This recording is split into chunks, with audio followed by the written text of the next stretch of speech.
thin ransom afterward. You have the honor of being the very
Hello, everybody. Welcome to the stream. Good to see you. Hope you're well.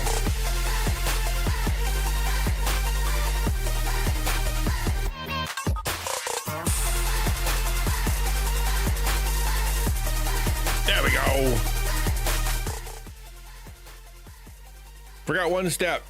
I had to build an entire overlay this morning. Well, did I have to do it this morning? Maybe. I don't know. But I did. One way or the other.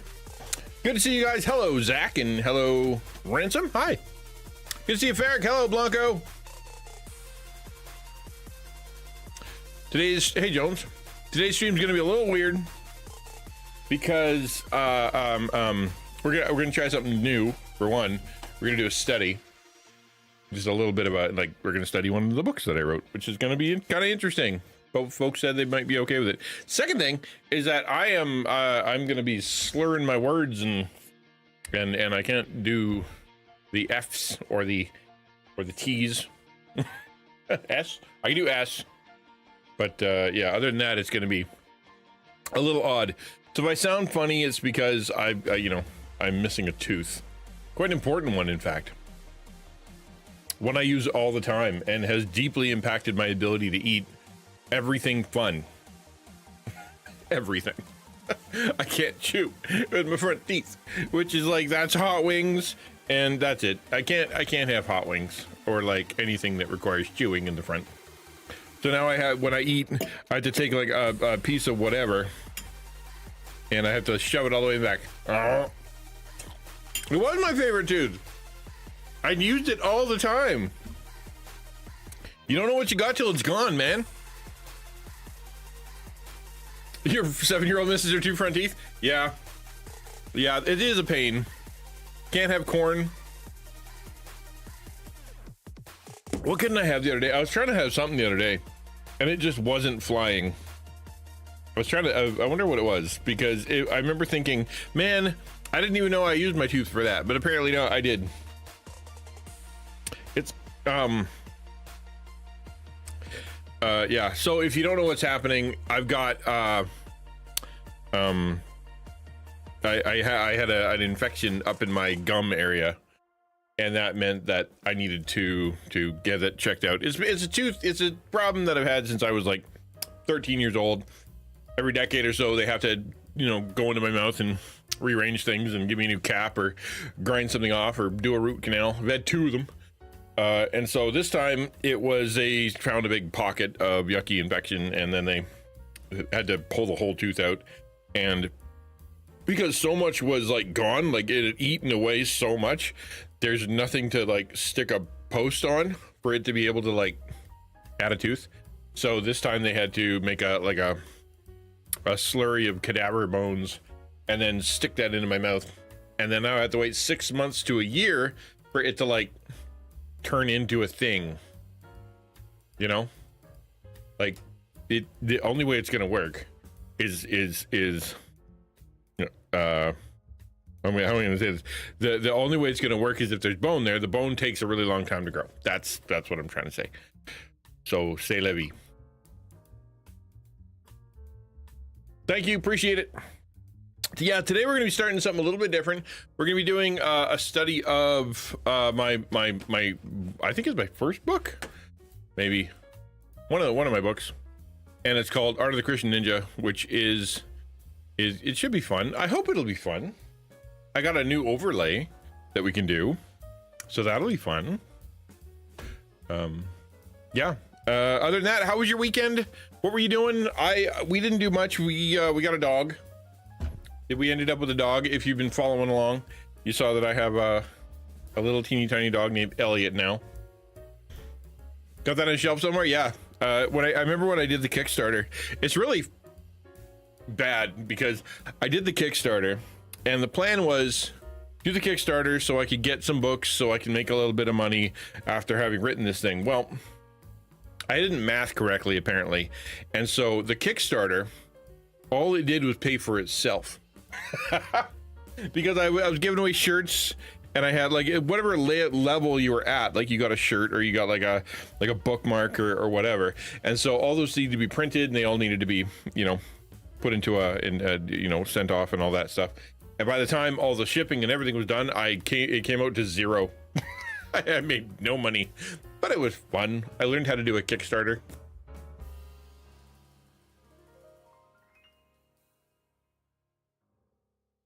Yeah, well, I'm not an animal people. I'm not a doggy person. My family apparently is. It's not bad, Quiz. You don't really know how vain you are. Yeah, fried chicken corn on the cob. Yeah, that was it. It was chicken. Yeah, I wanted to eat a piece of chicken. I think that's what it was. Anyway, but yeah, I know it was straw hole. Yeah, exactly. I can keep my mouth completely closed. So yeah, it's not bad. You don't really know how vain you're going to be until this kind of thing happens, where, you know, it's like, well, I'm not a vain guy, you know, like I don't really care. It's fine. You know, but then it's like, okay, let's rip out your front tooth and see how you feel. And they gave me a thing. Like, I have a thing. It's kind of weird. Like, it's this little kind of looking, like, appliance looking thing that I can stick in there, and it's perfectly formed for my teeth. I stuck it in once, and it was very tight, and then it made me bleed, so I wasn't quite ready for it yet. But even then, that makes me sound goofy. Right? Yeah, exactly. Right? Yeah, just keep looking straight.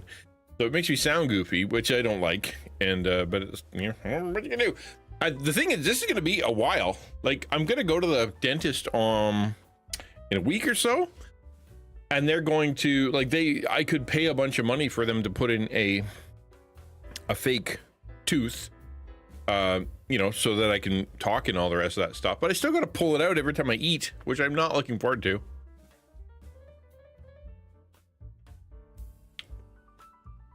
Well, yeah, the thing is, it's only a facade, man. Like, it's not even in anything. It's just like a plastic. It's a chunk of plastic that they painted this one part to look like my front tooth. And so if I shove it in, it's there. But like, I wouldn't want to have it in a bunch, because it's very tight and it's not comfortable, and it really doesn't help me speak. Like, the one thing I would want it to do would be to help me speak better, and it doesn't. It makes me speak worse. So I know you can get used to it, but like, I don't want to. It kind of hurt, actually. Plus, I don't think I'm ready for it yet, because when I tried to put it in before, man, oh man. Yeah, exactly. It's for photography or for whatever. Yeah, like, yeah, I was thinking about doing some other video stuff, and it's like, should I do it with no teeth? Would it be fine? Can I write an entire script where I don't have to use the letter F? Was the weekend good? It was all right. I can't remember it. I remember thinking one day this week that I was very impressed with the fact that I got a bunch of stuff done. Like, you know, that pile of Post-it notes? I cleared out like 90% of them. I got all the stickers mailed out. Well, they're upstairs in envelopes, so that's going to be close. And that felt pretty good. I got one other really important. I cleaned my room. I cleaned my office, and I'm like, okay, you know what? I feel like I did a thing. I feel better, and it's not perfect. What I wanted to do was make a big old plan, because for what I'm going to do for content for next while. But you know what? Needs be, and I did the thing that I was supposed to do, and so therefore that's what I did. How was your weekend? How'd you do? Crab gold? Nope. It remains. I'm gonna keep it here until I have an epiphany that tells me what the heck it is, because I don't know what it is. Hurasane, hello, welcome. Good to see you. Yeah, so today we're gonna jump into this. We're gonna do this is the plan right here. I'm gonna try doing a better version of the music. I know that this music isn't exactly the most conducive to study, so we're just gonna. I guess we could just switch it over to like the old one where we did the Devo music, sort of the hum in the background, but we'll see. We'll see. So I don't know. Maybe this will be fine. Hey, Gamer Night. Now, the plan here is that we're just kind of gonna go through the book. I don't really know exactly what we're gonna be doing when it comes through the book, because I don't know if I want to read it to you because it's short, which shouldn't be a big deal. But then it's like, do you want me to sit here and read you the book? Like, I guess I could, not that big a deal. And the plan is just to kind of turn this thing into a study. I don't want to try to make it too overwhelming, and I do want to use it to kick off discussion, but at the same time, it's, you know, it's meant for us here. So however long it takes is how long it takes. I was thinking about turning it into like a video series, and it's like, okay, if I have a video series, then you know, that could be kind of cool, but then that would require editing and all kinds of stuff. So I don't know. I haven't got it thoroughly planned out yet, but I do know that one of the best things that we can do is spend some time chatting together about life, the universe, and God and stuff. And so we'll see. Metroid Prime 4, yeah, rock and roll. What was the latest news that I heard? Nvidia's getting in trouble. Their bubble has burst. What's another one? PlayStation was $100 off. PlayStation 5, that was a big deal. But yeah, no, more. The big news actually is in AI. Hey, that's Greg.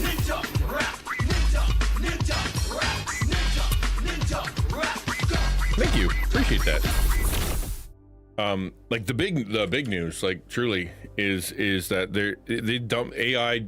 ChatGPT went up to 5.1, and because of that, they've added a bunch of extra features to it. And then some other people and then Google released a new version of Gemini that's got super powerful stuff.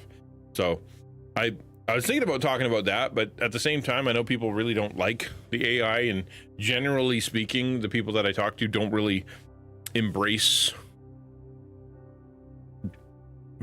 using it very much. Like either old school or you are against it completely. And so, you know, the people in the middle are like, I'm going to use it, but I'm going to like use it sparingly and try to use it responsibly. No, I don't know very many people who are into that.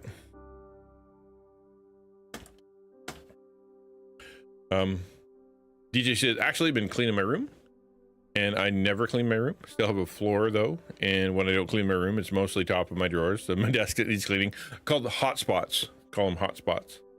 I also need to figure out how to store all my stuff. Yep.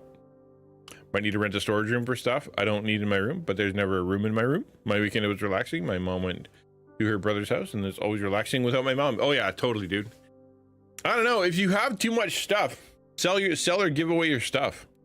Right? It's paying to have stuff somewhere that you don't use and you don't need, and like to the point where if you really needed it, you have to make a plan, drive out there, get your stuff. You probably don't need it. So, you know, sell it or give it away. Simplify your life. I'm one of the middle, glad. I think some of us are. I've been having to avoid bits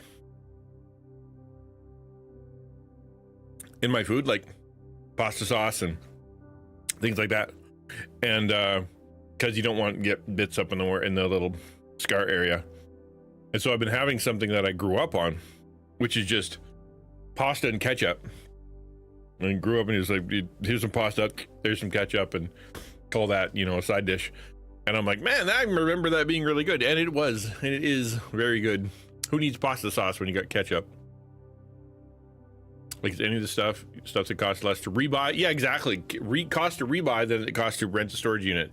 Unless it's like a collection of some kind you need security for, or like you're moving out and like you need like your bed and you need all these other things, but you can't like, get a word for them right now. Or you bought some stuff, or you moved and you're in between. Like there's only a few reasons. Like around here in Ottawa, that's all they build. Every building that they put up is another storage building with lockers upon lockers upon lockers. And it's like they build them over more and more and more and more. And it's just so ridiculous to see how many buildings we have dedicated to housing things that people aren't using. Haven't visited my storage unit over here. Either why pay for it, right? If it's stuff you don't need and don't care about, and someone else can either use it, do better, or it would simplify your life and you wouldn't have to worry about that anymore, and it would, you know, take away one bill. Why not do it? You know, why not do it? Facebook Marketplace, Facebook giveaway place, you know, there are a lot of places you can send it that will get rid of the thing that you don't want. I don't have much place for AI in my life, but when I can be helpful Cool, I'm cool with it. And well, it's getting more and more helpful, right? So like the way that it's upgrading, or the way that it's coming together, is trying to be a lot more conversational. Like it's pretty good at the conversation part of it. The bad part of it is usually it's sycophantic, or in other words, it always agrees with you, which as a creator is dangerous, because every time you say to it, hey, could you evaluate my idea, its answer is, greatest idea I've ever heard, you are going to change the world. Like no matter what it is, even if it's a terrible idea, it wants to please you and wants to make you happy or whatever. I've never had it say, no, that's a dumb idea, ever. And so that's not a good idea. So the creativity part of it, the part that's like, well, that's kind of what I want to do, or what I'm thinking through, or what I would be inspired by, or something that I think is a good idea, it's not good at that. But if you come up with your own like idea, and you're like, okay, help me work that out. Like for example, I'll here, let me show you something that they just put together. Ketchup with pasta is blasphemy. Grip of Chicago with Italian influence. Hey, I would happily put the marinara or the pasta sauce on it, but I couldn't have bits, and ketchup's the closest thing. Yeah, here, check this out. I think it's called Pomelo. P A M P E M P. Oh, Pomeli. There it is. So Pomeli is this new thing that they're doing, which is Google Labs. And what you do is you experience high demand. Yeah, I bet you are. So you take your website, right? You take your website, and you punch it in, and you generate ideas, right? So it goes through and it's like, okay, it'll read your website, go all the way through, and come up with something based on your colors, based on your content, based on your graphics and whatnot, and it just chews through. I did this once already, and it was kind of lame, but like the idea, I was watching some shorts, and it's like, goodbye Canva, Pamela's gonna come and eat your lunch, and it won't. Cheap pasta sauce without bits, not without seeds though, not without like chunks of something, right? So it is what it is. It won't be long. It's like 5 more days. Give truth a digital footprint. 3 steps to digital discipleship. Faith and fandom, no conflict. Okay. Highlighting the real world impact of nonprofits' work in digital missions and outreach. That one. Boop. All right. So then it goes through, and it kind of chews through some ideas for you, and comes up with. Let's see if I can stretch this to a proper. You guys can actually see it.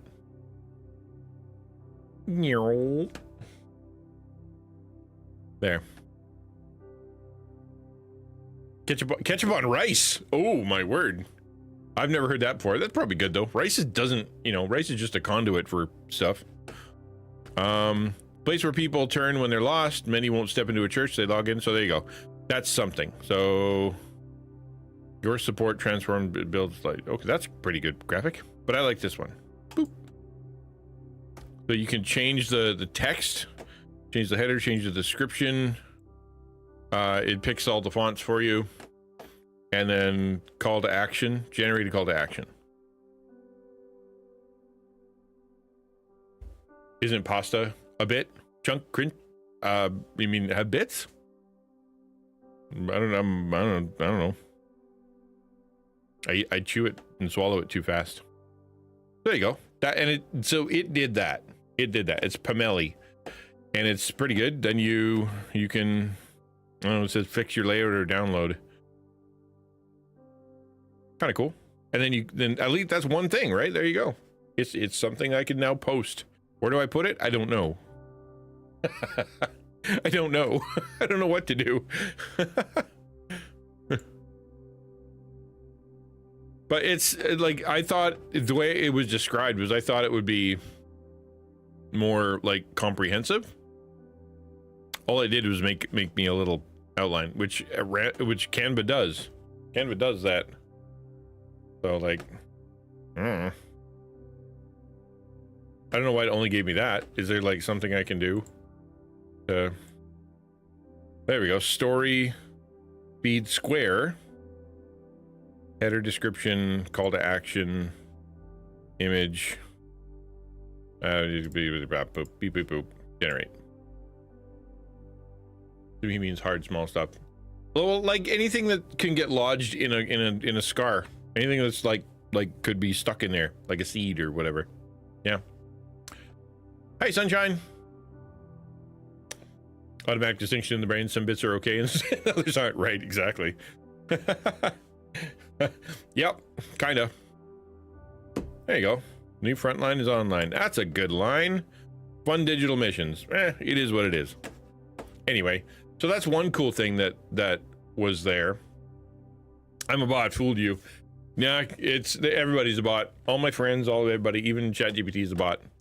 There was another one that I saw that was coming out recently, and it's like, okay, it's something. It generated a thing. Did it create an entire campaign? That's what they were saying. It'll generate a whole campaign for you. Like, it didn't though. It generated a single graphic.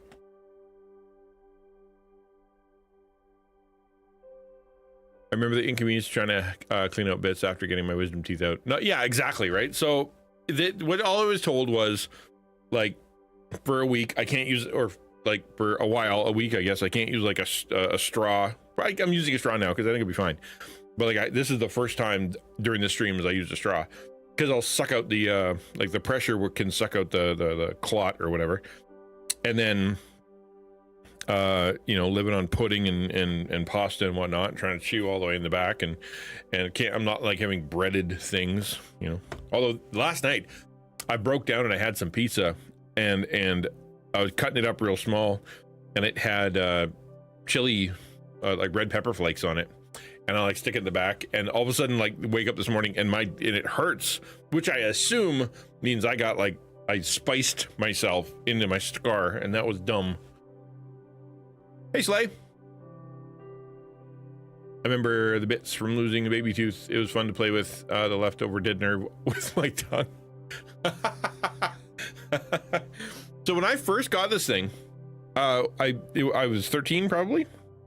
Went up a slide, bashed my face against the slide, and then went to the dentist. And instead of like replacing the tooth, they basically stuck the like a little cap, like a little kind of filled it in the chip, and it was the most sensitive thing ever. Like if I breathed in really fast, it would hurt. It would actually like it would hurt like you just had really cold water or something.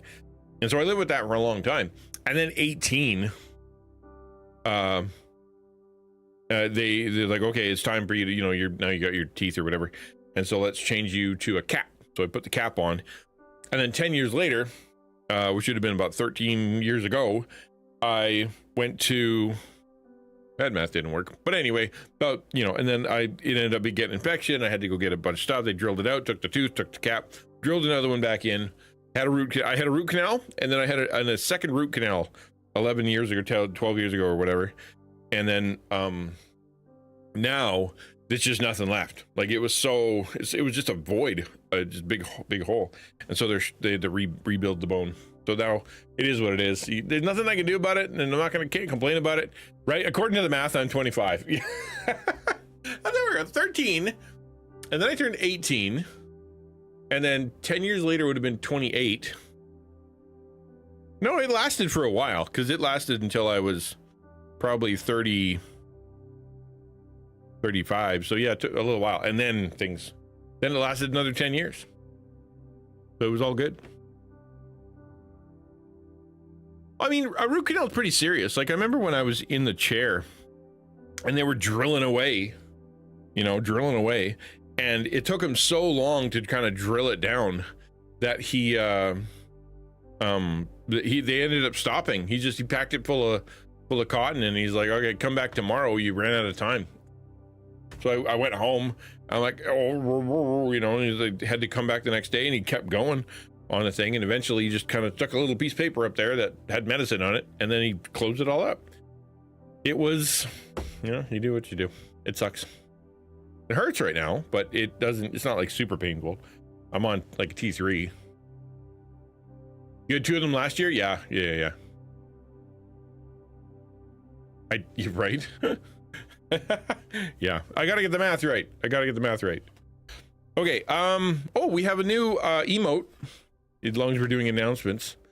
Here's the latest emote. Where is it?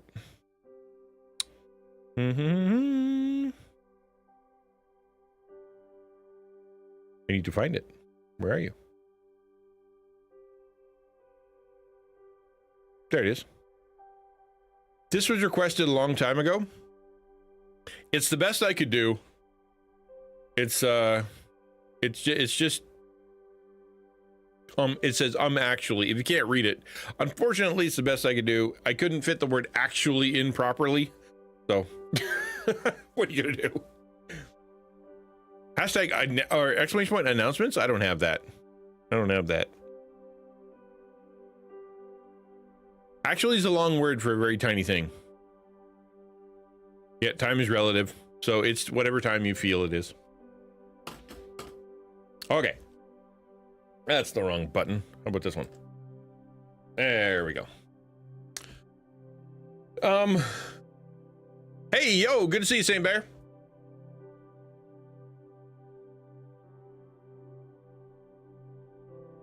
I appreciate that. Yeah, it's been a challenging pile of months in a row, and the last couple weeks have been pretty okay.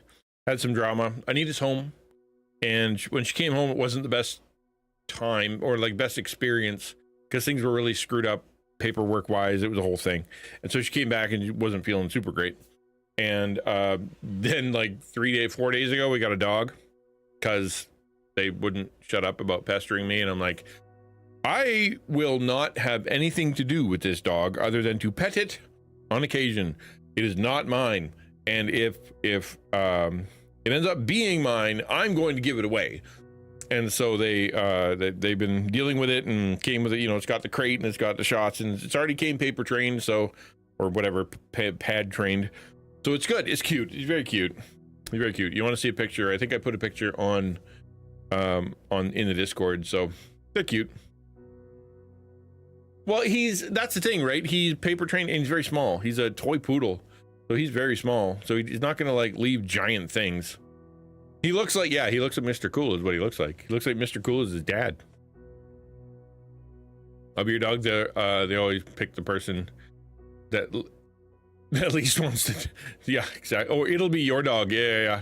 Like you said, I'll be your dog. I'm like, what? But okay, sure.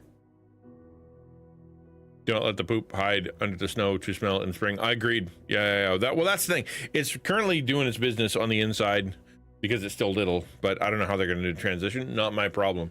I do know that I don't sleep upstairs right now because it is loud up there, and I don't want to sit there and listen to noises, terrible noises, you know? My dog wasn't my dog. Miranda adopted, and he picked me, and I'm a cat person, and I do love my dog. Yeah. Right. That's why I live in the basement. So basically I don't live upstairs anymore because the upstairs is where the dog is smelly are. No, he's fine. He's been fine. They've been taking good care of him. He's been brushed every day. He's been he's going to go to the salon at some point in the next couple days here. It's all good. Okay, I'll tell you what. Why don't we transition to doing the actual study?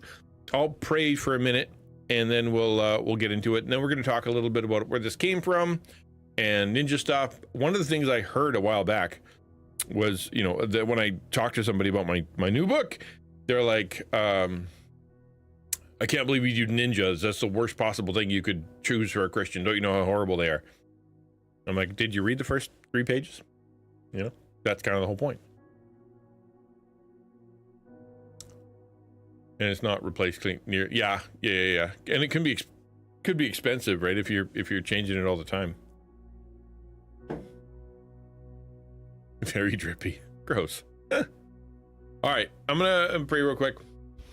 God, thanks for the day. Thanks for your love. I pray that as we turn to talk about you and just kind of talk about life as a Christian, that you'd honor yourself, that you'd glorify yourself through what is said, our conversation, that you draw people who want to know you better, to grow more, that need community, that need friends. We want to be here for all of them so that we can show your love. Thank you. Amen. Okie dokie. Yeah, so hold on, let's put a marker up just in case this actually goes well. Not sure it will. Marker, talk start. Okay. The book Art of the Christian Ninja is one that I wrote ages ago, and it was something that kind of came from a time where I was doing devos and going, you know, kind of regularly going through all the scriptures and doing that thing that you're supposed to do when it comes to devos. And I kind of was inspired by Matthew chapter 6. Okay, Matthew chapter 6, which is, I also have up, and the whole baseline of Matthew, the first part of Matthew chapter 6 is do things in secret, right? You're being overly dramatic about ninjas sound like the same people that don't like Skills new hit single. Exactly. People who, they don't get it, or that hate Pokemon or think that you know, like whatever, Disney is evil. Like, it's all gonna the same thing. Well, we just started like a second ago, Heavenly Spirit of Psalm. Just so, come on in. So it came from Matthew 6. So I'm going to read Matthew 6 a little bit so you can kind of see what I'm talking about. This is Jesus. We're on doing the Sermon on the Mount, and he's kind of halfway through. And this is what he says. Beware of practicing your righteousness before other people in order to be seen by them, for then you will have no reward from your Father who is in heaven. Now that's the baseline. That's the whole idea of the concept of Christian Ninja. Is practicing your righteousness, is in the good deeds that you do, is in the life that reflects Jesus, the one that, you know, the choices that you make in order to be good, to be biblical, to be Christian. Don't do it in front of other people in order to be seen by them, right? Jesus points at different groups, and especially like the Pharisees, who would literally, like, they would stand on street corners and pray, and they would be like, I'm super awesome. And then when they gave, be like, if you came to church and if you were tithing and they still had the bowl, you brought it in quarters and were like, and you poured into the bowl and you're like, oh, look how great I am. They would do things like that. And so Jesus goes the other way. Yes. Well, exactly. And that's where we're going, right? Thus, when you give to the needy, sound no trumpet before you, as the hypocrites do in the synagogues and in the streets, that they may be praised by others. And that's really what it comes down to, right? Who do you want credit from? Who are you looking for credit from? Is it from the people around you? Is it from, you know, your fellow friends and neighbors and whatever? Or is it, do you do your good deeds and try to reflect God for the sake of the fact that you want God to be pleased with you, right? And so don't do, you know, when you're giving to the needy, don't stand there and go, oh, look how great I am. I'm awesome. Truly, I say to you, they will have received their reward. But when you give to the needy, do not let your left hand know what your right hand is doing, so that your giving may be done in secret, and your Father who sees in secret will reward you. This is a baseline for so much of Christianity. And if you ever meet a really good, humble Christian, they really take this stuff seriously. Like when they want to give you a gift, they'll give it anonymously. When they go and they serve, you show up and all of a sudden everything's like done or baked or something. And you're like, what, who did that? And I don't know, somebody didn't show up. Like, they take it really seriously. In fact, I remember I told the story before. I was at a church once, and I've been talking to somebody in the community, and they'd been starting to come to church, and they started tithing. And then one of the deacons, who was apparently in charge of, one of the people on the board that was in charge of counting the money, he came up to me during the week, and he's like, Pastor Al, you don't want to offend those new people. Do you know how much they give? And I'm like, no, and nor should I. So shut up. And he's like, no, I really need to tell you. And I'm like, no, you really don't. And I got up, and I'm literally walking out the door of my office, and he's following along behind. He's like 100 years old, right? And I'm walking away. I'm like, I don't want to know. And then I walked down the stairs and out the door, because he, I guess, wanted to make sure that I didn't offend them somehow, even though they were my friends and they'd come to church because we'd been talking. But the idea was, a Christian, like a good Christian, knows how important doing things in secret is. And when you pray, you must not be like the hypocrites, for they love to stand and pray in the synagogues and on the street corners, that they may be seen by others. Truly, I say to you, they have received their reward.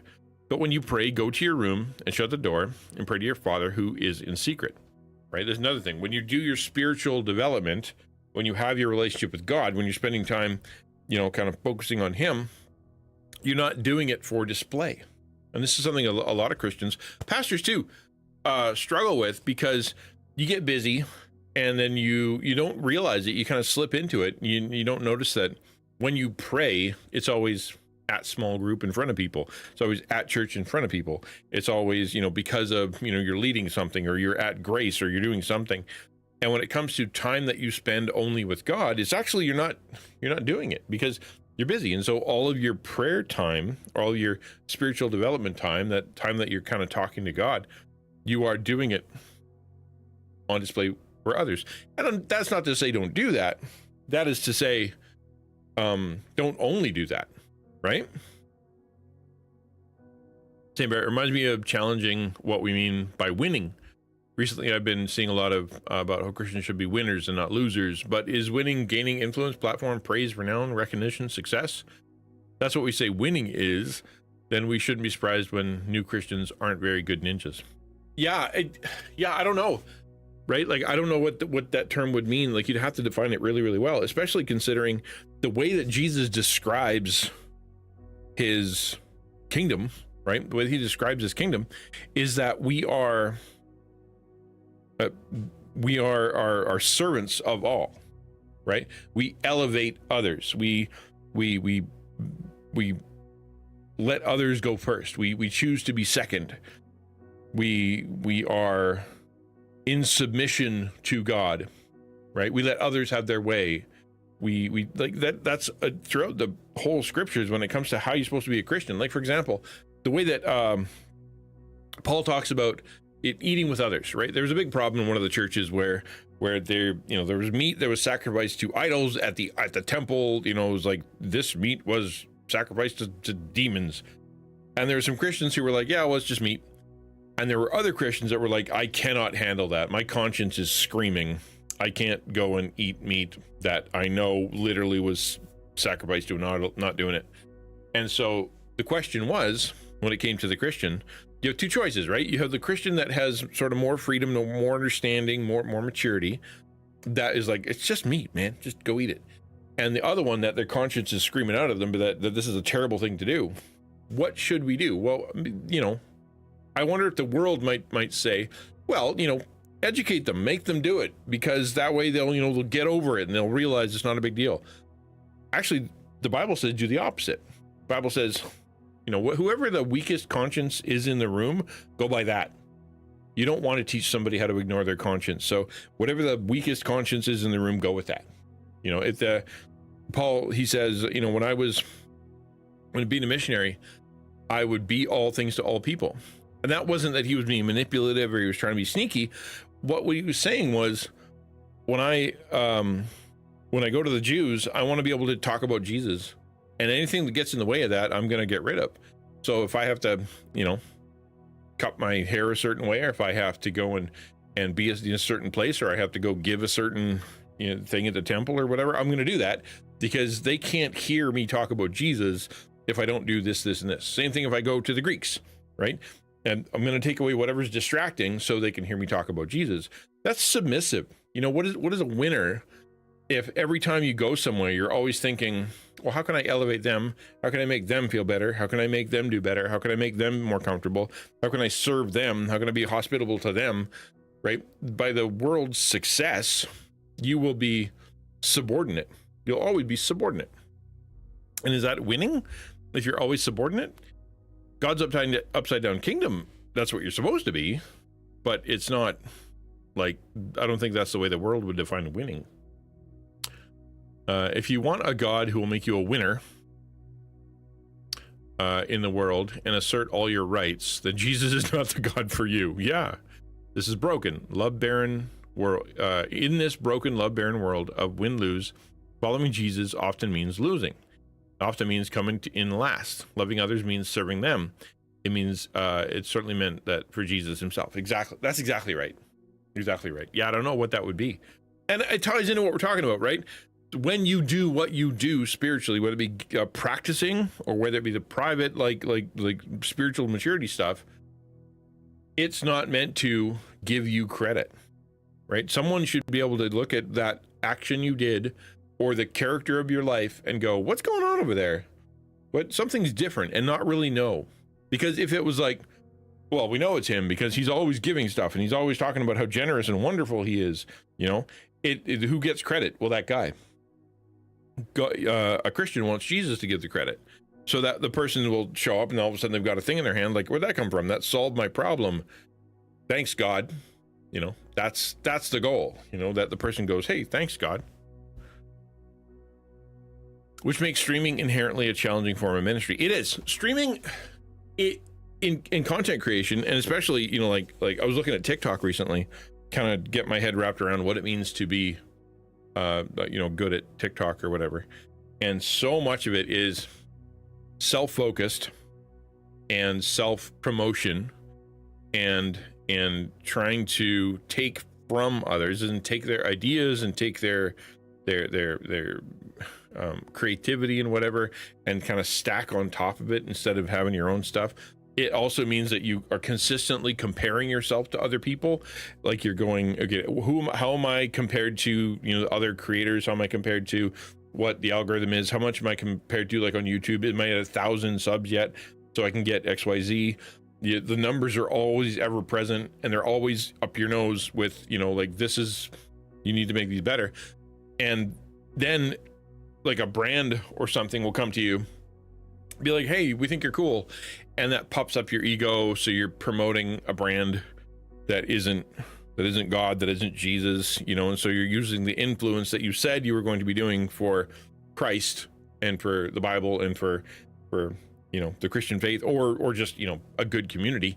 And now you're like trying to sell them energy drinks and, you know, other stuff. And you're like, is that good? Is that because of ego? Like, yeah, it's hard to navigate. It's really hard to navigate sometimes.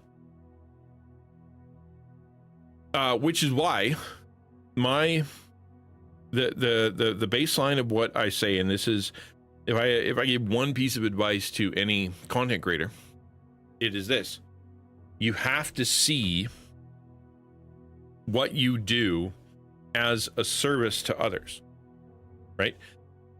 When you make your content, when you're planning your content, when you're engaging with your community, when you're promoting stuff, when you are doing anything to do with your content creation, the lens you see it through is in service to others. Does this content I'm making serve and help and inspire and whatever people?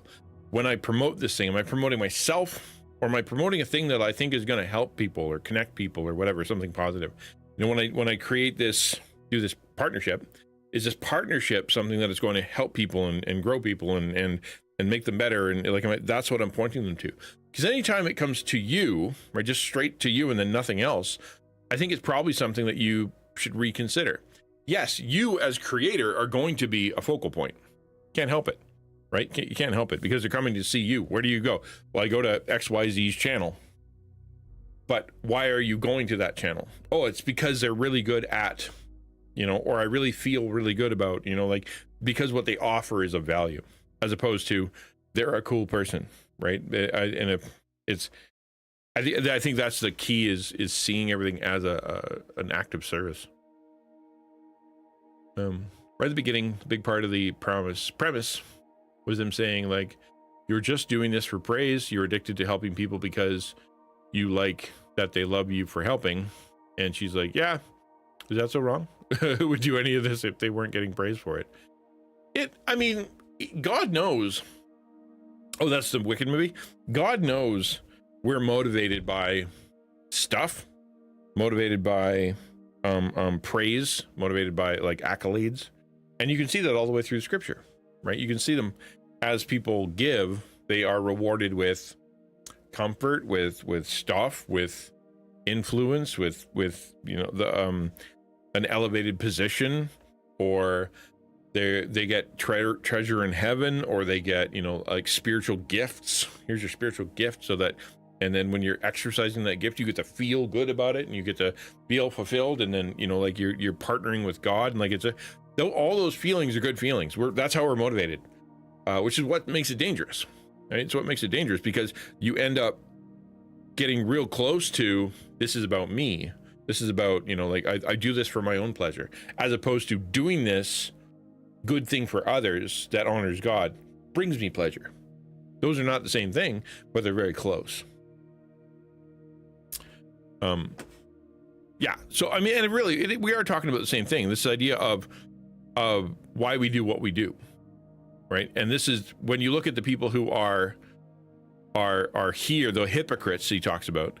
Hypocrites, by definition, are people who are play acting, right? They have a mask on, and they're pretending to be something that either they aren't, or they're exaggerating something for the sake of they'll get something. It's a play actor. They're not being the actual humble person. They're not giving because they're generous. They're not praying because they want to honor God. They're doing those things with the sense of that when you see them, they want you to see a mask of a holy man, of a holy person, of a godly person. And what's really happening behind the mask is a very selfish, very self-focused, very I don't really care about people. What I care about is people elevate me, right? Because we know that, because the Pharisees, for example, more than happy to step on someone if it meant that they would be more elevated, which is not a heart of service at all.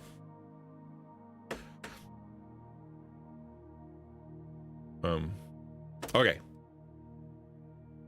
So that thought brought me to write a book, and the book isn't meant for like a big like big brain study. It's very written for Christians who are young, or people who are kind of thinking through this for the first time, and what does it mean to be a Christian in a way that is not obvious. So much religion is performative, right? You go to church and you're like, okay, what am I going to wear? What are people going to accept me in? Where am I going to sit? Who am I going to sit before? What do I sound like when I sing? Where am I going to stand? How am I going to when I serve, should I be in front greeting every single person? Should I be in the back? Like, do I want to be in charge of something? Do I want to be like on a board or lead a board, or what? Like, all is so much of it is in front of people that it ends up being really difficult to try to navigate that idea of, I'm a Christian who wants to serve and love and humbly care for others and honor God with my life, and I'm a Christian who goes to church or does my Christian thing, and it's so obvious, or it comes out of me so much, people can't help but see it. It's a hard thing to navigate. So I wrote a little book on this because I was inspired by it. I thought to myself, what other things in this world does God want us to do that are only secrets, like that are primarily that only for us and Him? And so it became a book. It became a book. We have multiple chapters, and we'll go through them all. I don't know how fast we'll go through them all. We'll do what we got to do, and we'll see how long it takes. But I tried to use kind of clever things like dependence, devotions, infiltration, sabotage, combat, assassination. Those kind of things are like pretty big words that you'd use for a Christian, but I'll explain it along the way. All right, past the dedication, past there. All right, introduction concerning ninjas. Before I start that, does anybody have anything they want to say, or anything they want to bring up, or any questions or any comments before I jump into the introduction concerning ninjas?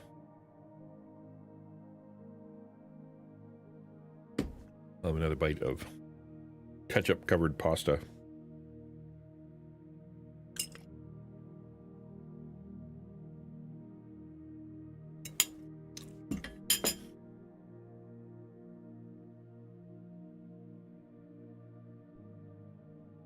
It's so hard.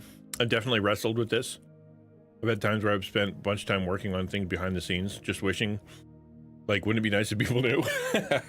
And again, when God says, serve, and even here, I know, but I can't have pasta sauce right now because of my tooth, Conroy. That's the problem. Even right here, he says, beware of practicing your righteousness before other people in order to be seen by them, for then you will have no reward for your from your Father who's in heaven. Implication is, when you're practicing your righteousness, you deserve a reward. From where do you want the reward to come?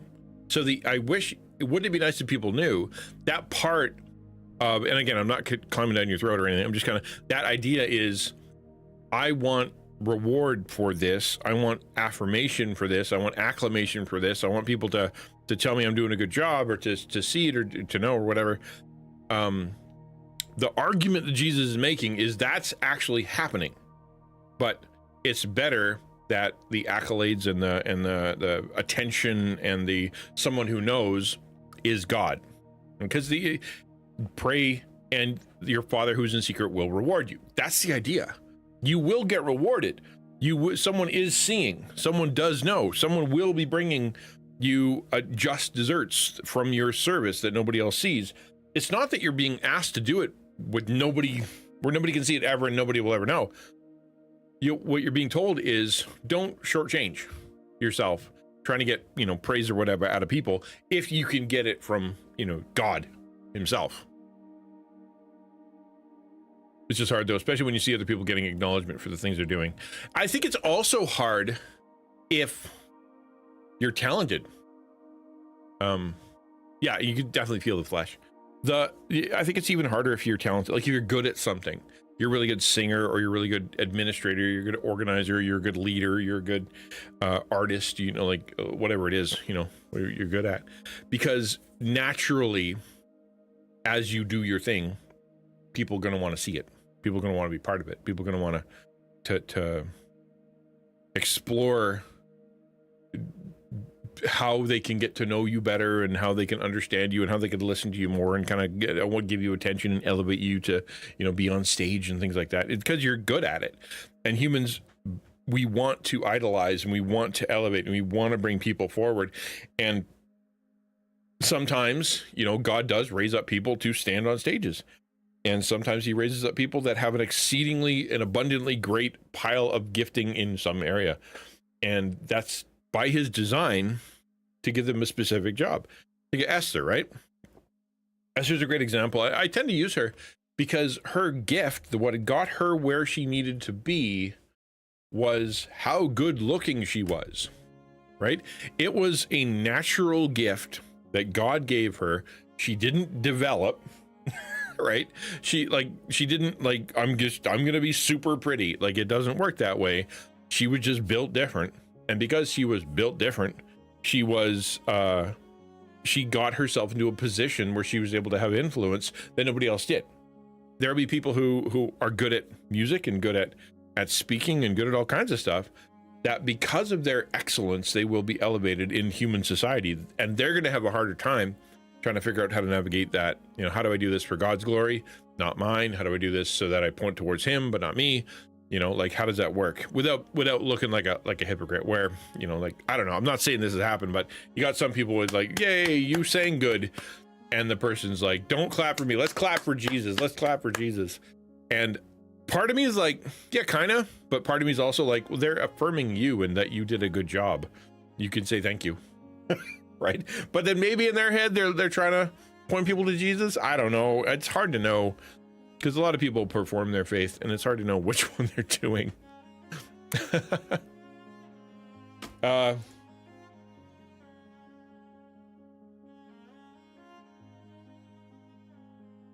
Sorry, I'm just realizing I've got a problem. There we go. Okay. Are you familiar? Yeah, The Great Divorce? Yeah. Yep. Yeah, I am. If I recall, that's the one where he goes to purgatory, right?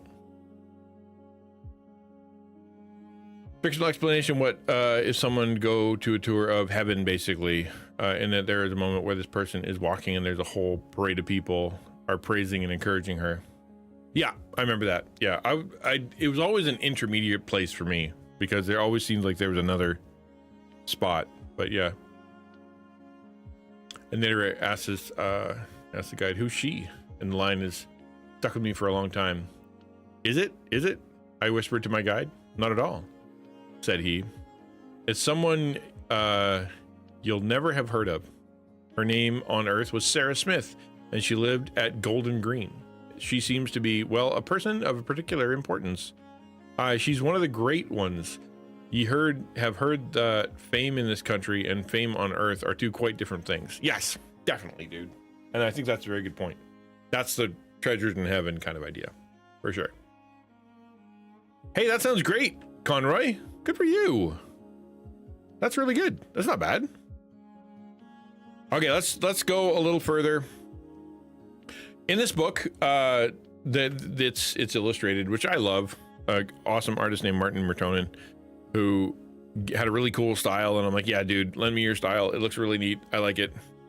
And so he illustrated the thing. If you want to copy the book, I recommend getting it on paper as opposed to, unless you want to print it PDF. But like, you go to my website, you'll get it for like $9.99, and then you'll get a PDF. But then you'll have to print it if you want to do the journal part or whatever. So if you want it like sent to you in a nice version, you can do like this. Right, like sent to you in like nice version where it's got like pages you can write on. That's Amazon.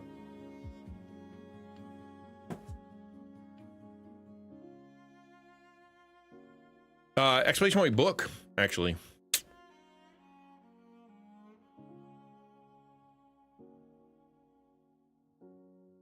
Ninjas are everywhere. I guess I can just read it. Why not? What is a ninja anyway? If there's one thing that ninjas are known for, it's not being known. No one really knows when they came into existence. Some say 800 years ago, some say 1500. What we do know is that Japanese ninjas had a very unique set of skills.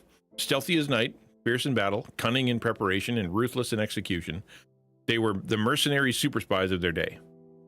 I think I heard recently that like the last ninja is still alive. Like there's only one left and he's super old.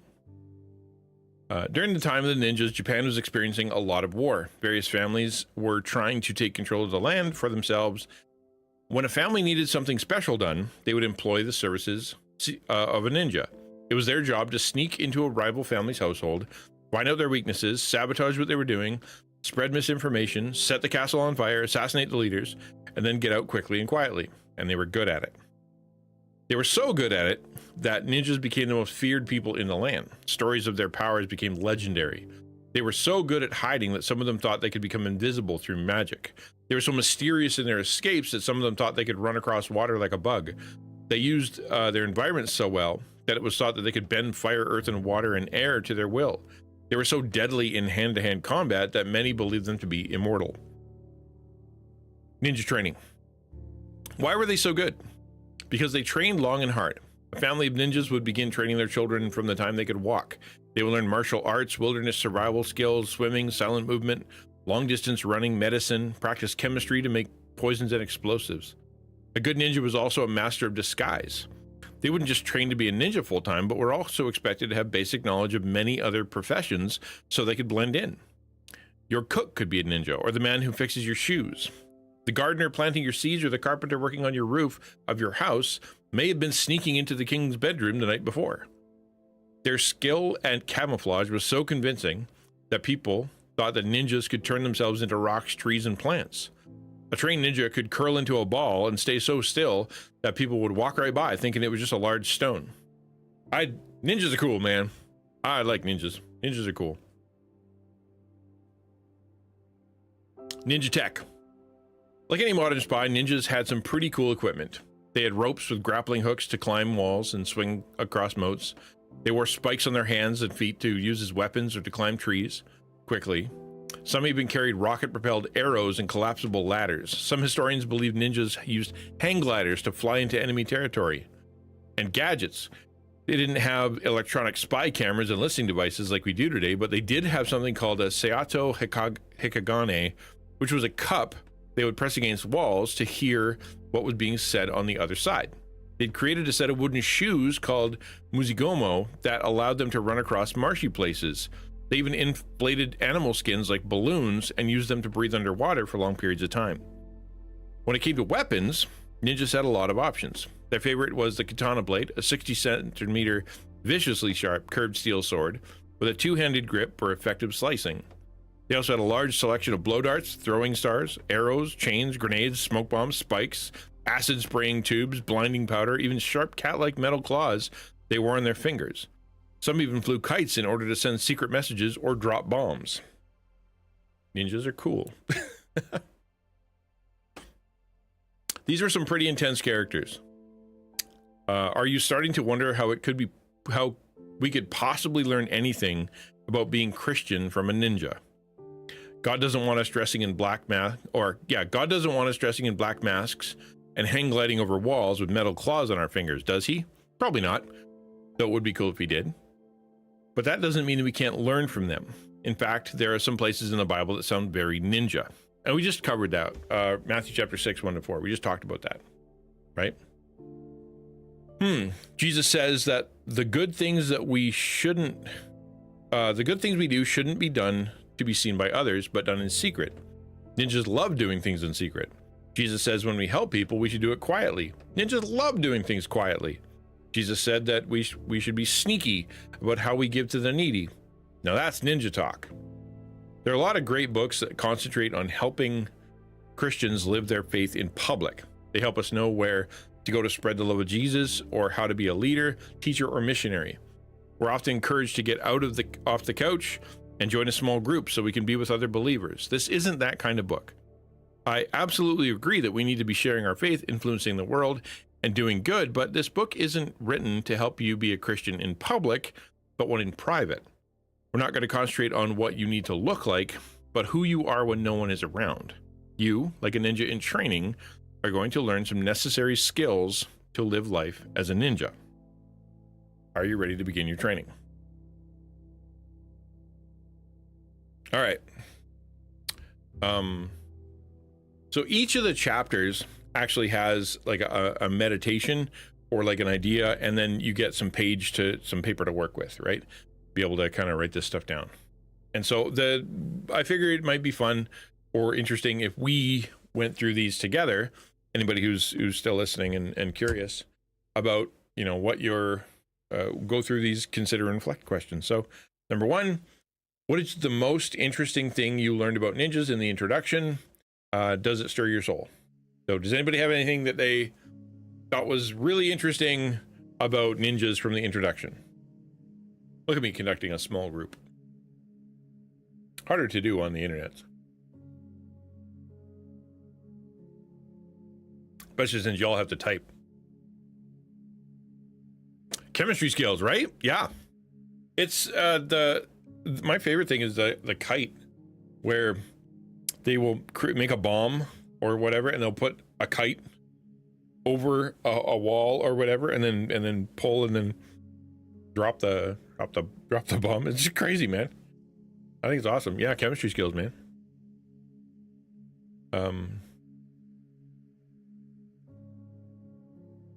Question 3. Does it surprise you that Jesus talked about doing things in secret? Why or why not? We just kind of talked about this a little bit, about that idea that Jesus is talking about doing things in secret. And I think because so much of Christianity talks about the stuff you're supposed to be doing in public, right? Evangelism or worship or service or, the etc. Like all the things that you're supposed to do are things on the outside and they're all good, but I don't hear a lot or enough or whatever about the idea of Jesus going, but there's stuff that only is between me and you, right? Yeah, the physical representation of being all things. And that's it. The ninja wasn't like black hooded guy who ran around like the way they kind of see. And they didn't just have the big metal thing and run with their arms behind their back. They were sneaky in that they would be part of your community. They'd be infiltrating your clan or whatever. They were obvious, and you'll see really as we kind of go through why it's so obvious. Like, so a Christian, for example, is told or called to be someone who infiltrates their society, right? The way that the Bible talks about it is salt and light. You know, be salt. What happens with salt when it gets used? It disappears. All you see is the influence, or taste the influence of the salt. You know, what do you do when it's light? Well, you don't see the light. You see the thing the light shines on, right? You don't see the light. You see the thing in the that is pointing at. In the same way, as a Christian, you know, like, we're to have influence. We're to be very deliberate about our influence in whatever way we can. But when we're done, the world's a better place. God is more glorified. But people generally, you know, they're not able to, sometimes not able to go. It's because of them, right? Yes. If you're doing this, there's a good chance, especially if you're around people a lot, they're going to be like, you're different. And I think that's probably why. But the idea is you're not shooting for that, right? You're not shooting for that. All right. So I figure we'll do one chapter a day, or as much of a chapter as we can possibly do, and then we'll just come back the next day. So I'd love to get your feedback on it, on what, you know, I'd like to get feedback on what we're doing. And this is next week we're going to be talking about the XtianNinja's source of power, the art of dependence. But that was it.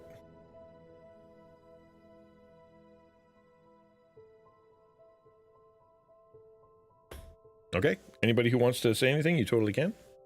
Otherwise, I'm going to sit down, and feel free to ask or chat about whatever you want.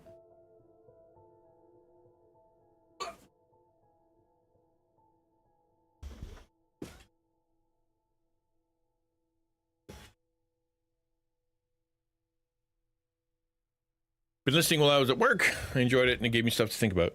Well, that's all we can ask, right?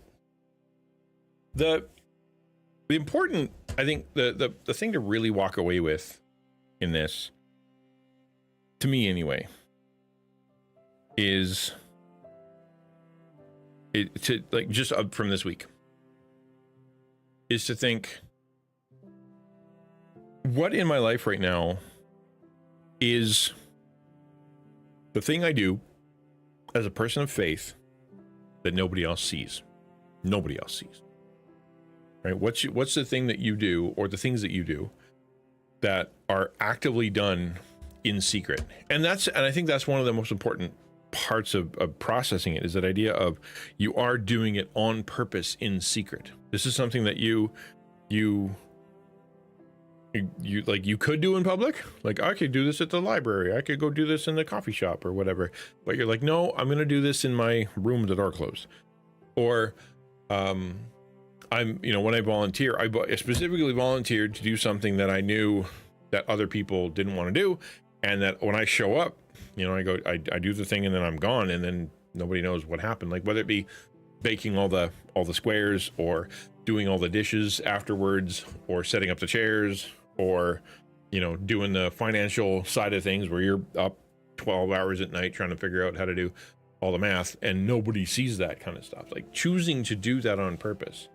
So I guess my question to you, and really for this, is to ask yourself, do you do things, spiritually, exercises, or spiritual service, acts of service, that no one sees, and no one sees?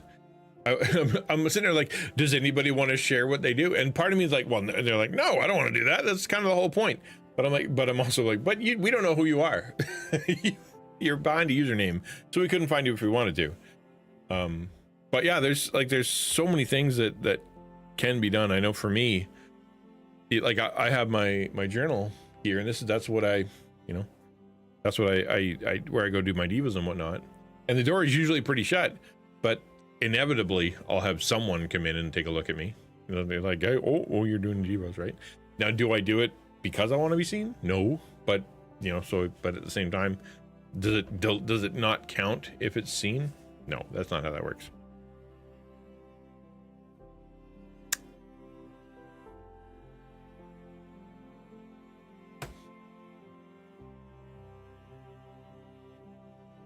Okay, that's that. And today is Minecraft Monday. What we do now is we're gonna just switch over to playing Minecraft. That's the plan.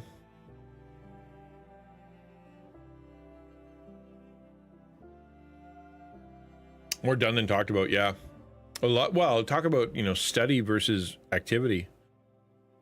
Yeah, Zach is a perfect example of someone completely anonymous. Yeah, I'm talking about, like Lightgate said, things that are done more than talked about or done more than studied. Christians, especially Western Christians, are very good at study and very good at reading and very good at like talking about stuff and going to small groups and going to church and learning and whatnot. The struggle that many people have is putting it into practice. Right? Is that, you know, like you can go to small group where it's like, yes, we should be active in our communities and we should, you know, et cetera, you know, and but then you're not. Or you go and you hear a sermon about being convicted to change things. You're like, yeah, I should change things, and you just don't. Or generosity, right? Talk about we should be generous. It's like you get the big generosity or that you tithe. When it comes to the individuals in your life, you don't even think about it. Like they're like they don't count. There are a lot of people who claim to be Christians and are, but at the same time, when they do, they're like, when they think through what it's like to be a Christian in their Christian worldview, it doesn't touch a lot of areas of their life. Like, what does it mean to be a Christian at work? What does it mean to be a Christian parent? What does it mean to be a Christian when you're talking to your friends or on the ball team or whatever? You know, it's like that. It's put somewhere else. Okay, question 3. I grew up with it, and I know it unnerved me when I put my money from the church from one hand into the other. What? Really? Like you literally did? Is that true? Is that a thing?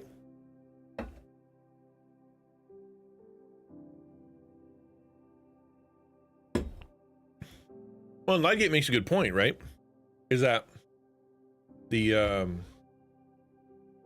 as a parent, like you don't want all of your spirituality to be hidden. And I think maybe that might be a mistake that some others do, in that they don't demonstrate or they don't teach or they don't show their Christian stuff, because for that reason, you know, for Matthew 6, like to their kids, like their kids never see them pray, their kids never see them confess, their kids never see them ask forgiveness, you know, the kids never see them worship or whatever. They just they don't see the active part of faith, because it's like, well, I do that privately, I don't want anybody to see.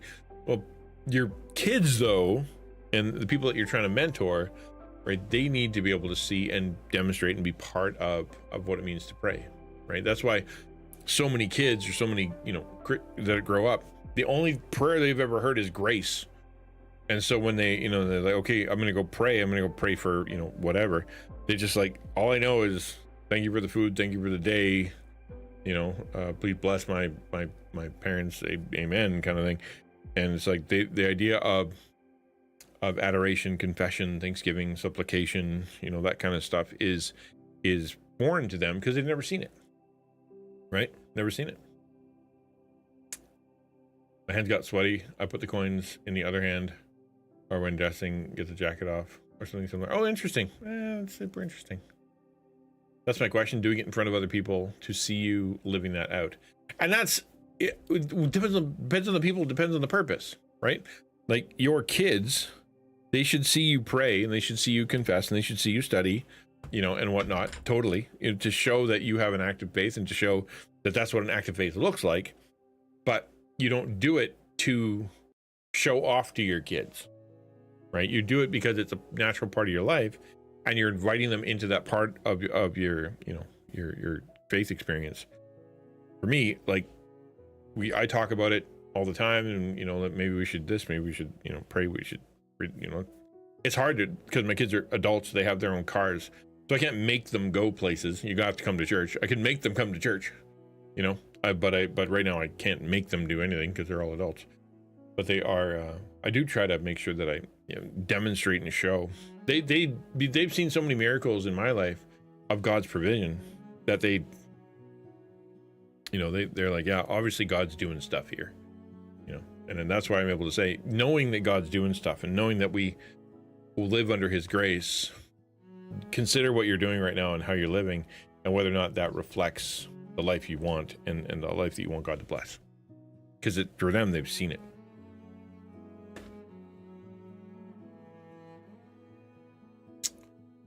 That's good. I should show my child more of that. I do pray with him, but I worship with him, and when I pray with him in my closet, show him from that too. Yeah, and that's right. Like it, to make it part of your normal experience. You know, just it's part of life. And even to encourage them to do it. Hey, why don't you go pray about that? You know, go talk to God, or here's a journal, and here's how to journal, that kind of thing. Yeah. Yuke says, clearly not all good work should be hidden, because Matthew says, let people see your good works and give glory to God. Yeah. And again, that's the first part. Don't do your good works in order that. Those are really important. That's really important. In order that they be seen by others. Your motive is what matters. Motivation is a huge part of Christian thought. Why you do what you do is often more important than what you do. Right? Love covers a multitude of sins, kind of thing, because you if your heart was in the right place and you did it out of love, even though you screwed it all up, you know, you still credit to you as being an act of love, not an act of, you know, selfishness or an act of trying to controlling or whatever. It was because I did that because I loved them and I wanted the best for them. It's sort of in the same way, right? That if you can do good things, and if you're going to avoid the good thing because someone might see you, that's bad, right? It'd be better if you did the good thing and people saw you. But the question is, are you doing the good thing in order that people see you and praise you? In order that people see you and think you're good and holy and whatever. Because it's the in order that'll get you in trouble. Why? Zach's quoting Eminem on my channel. What a weirdo. What the heck? I wonder if Lightgate got that reference. I'm very curious. Yeah, not show up to delete. Exactly. What's your heart posture in doing it that way? Exactly. And like I said, it's tempting for pastors because we're so often, you know, like there's lots we can do. No, I didn't. Yeah. There's lots we can do and lots we're asked to do. And so much of it is spiritual stuff, that it's easy to forget that you are, you know, that you also have a relationship with God, just you. So for example, like if you're deep in the study, deep in the, you know, kind of doing the sermon thing, and you're reading you're doing your devos, and it comes up as a good idea, you're like, wow, God really spoke to me right there. Maybe I should go and tell everybody. Maybe that should be this week's sermon. Maybe I should study that and do that more. And it's could, you know, very well could be that one was just for you. And having that two different worlds of, this is my relationship with God privately, this is what I talk to him about privately, versus this is my study, this is my work, and this is what we talk about at, you know, at church and on boards and how I counsel people and whatever. Sometimes those worlds are hard to keep apart, you know, because you only got so much time, and you want to be like, I want to preach out of a place of honesty, and so therefore I want it to touch my heart, you know, but at the same time, Friday only has so many hours, you know, and that's when I write. So it can be hard. It can be hard. You got to be really deliberate about it. Mm-hmm. Bye, everyone. Have a good one. God bless. Yep. Hopefully we'll have some fun in Minecraft. The plan is to keep building that sky castle. Even though we haven't even started the sky castle, we're still on Sky Island.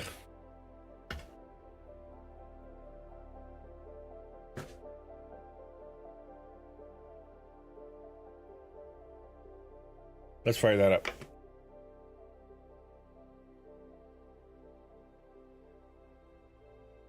Let me know if there's a better way. If you enjoyed the talk, if there's something I can do to make it better, let me know. I want the talks to be very helpful to you guys. If you want a copy of the book and you can't afford it, let me know. I'll give you one. Not a problem. I can't give you a real one. I'll give you a PDF though.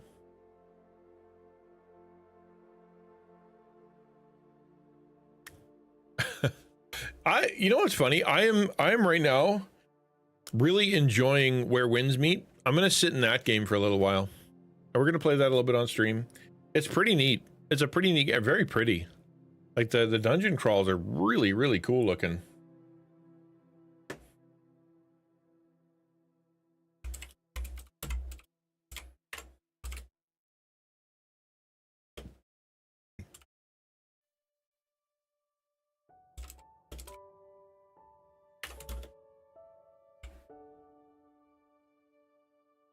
Can I pay someone to get the book? Can we do that? Can I pay for someone to get the book? I mean, you can go to Amazon and order it, right? And then put someone else's address in. What's up, DP? I'm just trying to remember how to launch Minecraft because I'm dopey right now.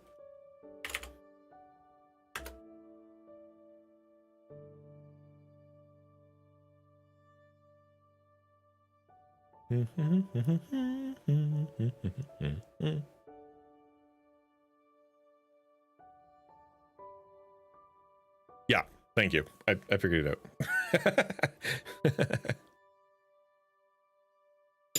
Okay.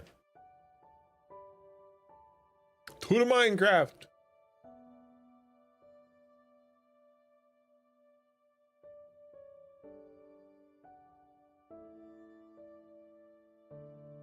Let's put on some music too. What should we listen to?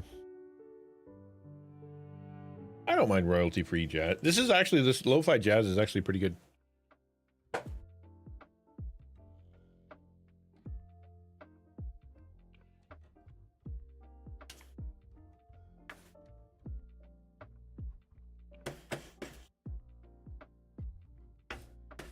Skillet. Only the frying of eggs. The only skillet that I'll listen to. I still am bothered whenever I go to a Christian stream and they're playing copyright music. I always think, you're not allowed to do that and you know better. Stop it. But I've stopped saying that to people because I'm not their pastor, I'm not their dad. You know, I'd say it to people I have influence over, I guess. But ultimately, like, what can I say to them? Nothing.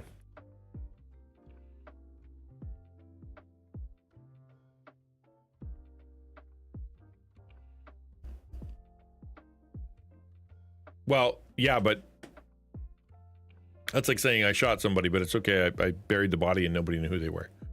So no big loss. Like, you can't do bad stuff even if people don't see it. That's kind of the opposite of Christian Ninja stuff.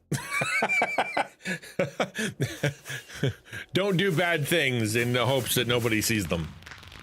You know? Oh, you guys can't see. Why not?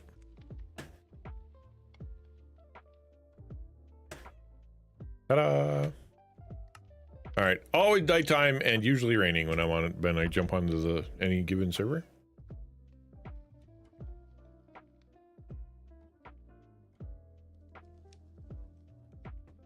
Remember to use XP Vault when you have extra XP. Extra XP. I don't even know what that means. I had 21. Like I haven't been getting much XP. All I've been doing when it comes to the XP is I'll just give myself more. I'll go buy it from the store.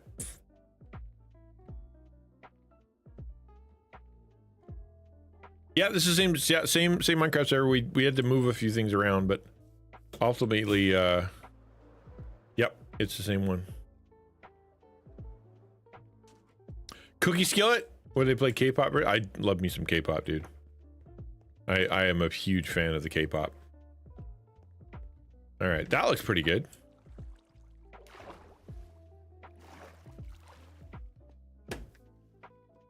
I gotta do something else though. Surprised this frog hasn't jumped off the edge yet. You know he's gonna try.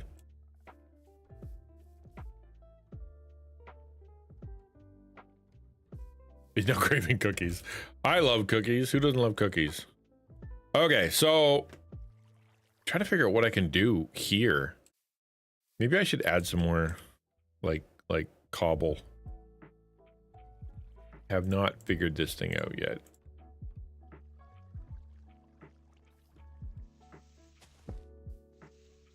We'll extend it a little bit because that way it can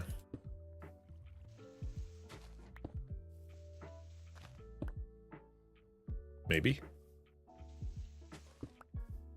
I was gonna put a house on here, like a little shed, and then I just ended up not doing it.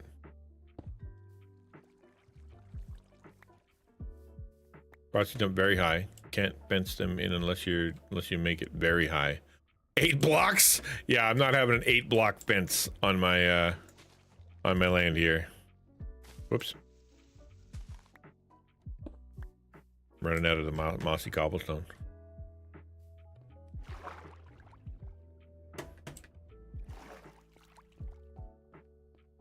Frogs are like cats. They always land on their feet. But do they land on their feet after falling 100 blocks? That's the question. All right, so I thought I had moss. I do not. To the store.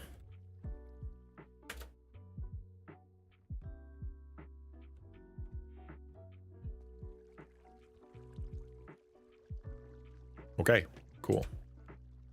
Got some. Ow!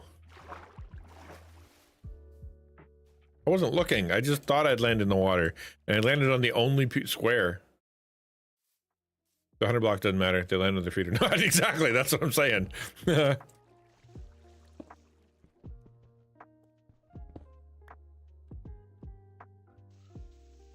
Oh, I didn't turn music on. Did I? I can't hear the music. Oh, I think I know why. Because I didn't change my audio settings. Boop, boop, boop, boop. Well, that's not so bad. Turn it up a little bit. Yeah. Frogs don't respawn, but you can breed them with the slime balls. Breed them? Oh, they eat slime? Oh. I know you can make tadpoles. But he seems fine. He's fine. He's not going to jump off. He could bread them. Hey, man. I've had the old fish. What do you call the not fish? What do they call it? Breaded chicken frog legs. Boy, oh boy. You turn Minecraft on and suddenly I can't put two thoughts together. I've had them. They're not great.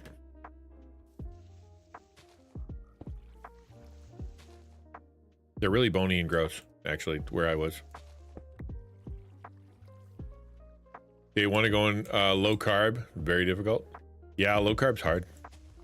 Once you can get the, you know, like the rhythm down and you've figured out what you're going to eat. I think the hardest part of any of that kind of change is you're like, what am I going to eat now? Because you're so used to eating a single thing that it's like, this is what I eat, and now I got to figure out a whole new thing to eat, and I kind of have a rhythm to it.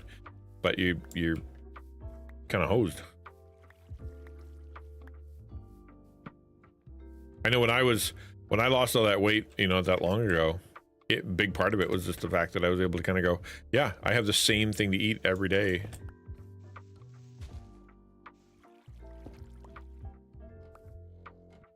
Low carb, I start off and eat protein, be less on green.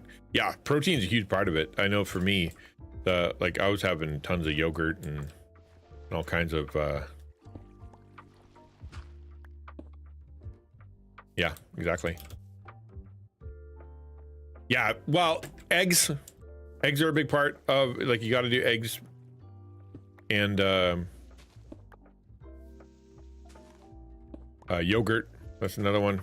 Good protein.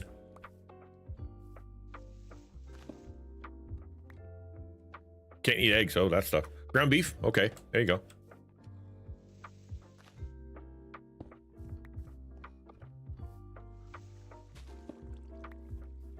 Can't eat dairy. Oh, that's rough. Dude, I feel bad, man. That's tough.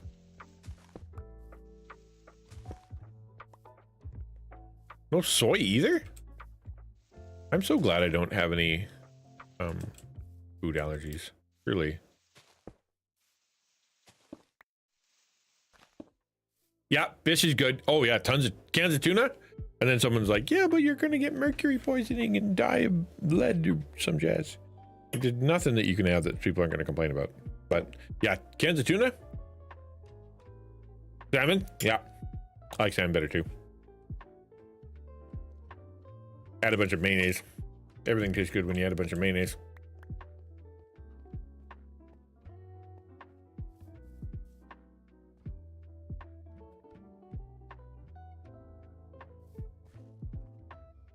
Does this look like anything to anybody? honestly. Like, these are all supposed to have light, but they don't. We got one stupid little glowberry. Let's add some.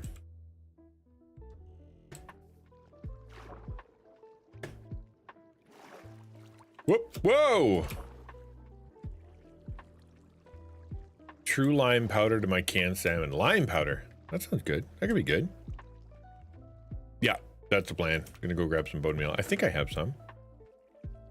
Or not.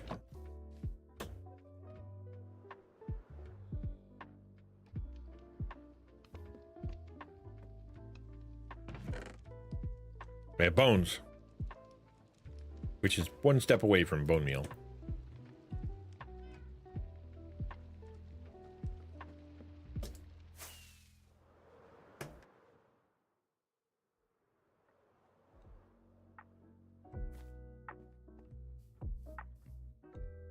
And no, save a build. What are you, crazy? I just assume everything's gonna be fine because DP's in charge. That's what I do. I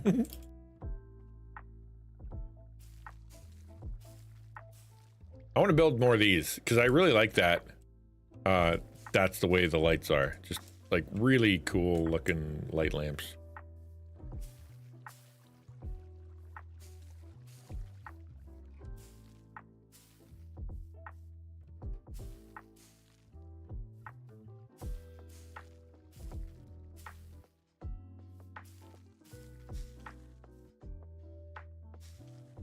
Yeah, that's kind of neat.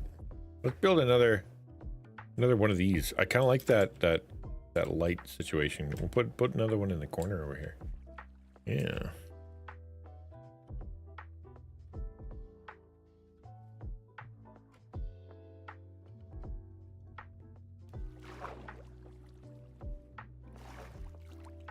But true lime. They start with true lemon and expanded preferred lime over lemon. True lime with sweeteners. So, not intended saving you from anything. You'd get KO'd. It's all up to you. No, I think it means the save the actual file. Do we have a backup of the file? Is that a thing that we're doing?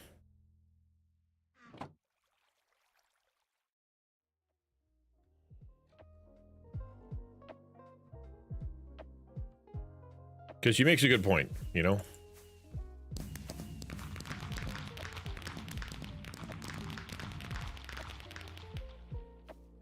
Is that dark enough already? Crazy. So what's this true lime stuff? Is it? I want to land it on my frog. I assume it's got to be some kind of powder. Rolled back up, yes, but it's a bit old. There hasn't been much activity, so not much concerning. I've been active. What are you talking about? I've been non-stop active. Whoops. I accidentally glowberried myself. That's no good.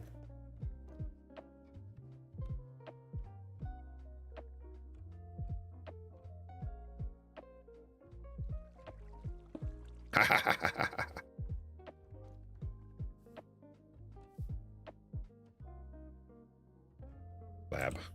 I'll use dirt to stand up on, because why not? Yeah, not well as in Florida. No, that's true. That's very true. Did I do that right? Let's go over the water. No, I didn't do it right.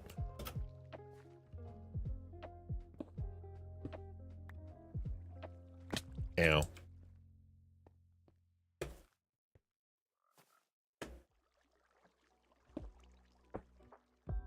Okay, and then glowberries. I need a few. I'm not going to pick the glowberries I just put down. We're going to get different glowberries.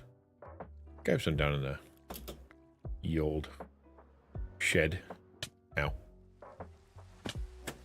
Oh, I can take these. That'll be a problem. Oh, I had tons of bone meal. What am I doing? I can just bone meal. See? Yes. DP's, that's funny how often DP's like, here's something helpful, and I'm like, you figure it out. It happens a lot, actually, which makes me feel smart because DP knows what he's doing. If I can come up with the same solution to DP, then I feel smart, because that doesn't always happen. True lime is crystallized lime. Today's packet is the same as a wedge of lime. Look at this, more like half a lime. It's very limey in its liminess. Yeah, all right.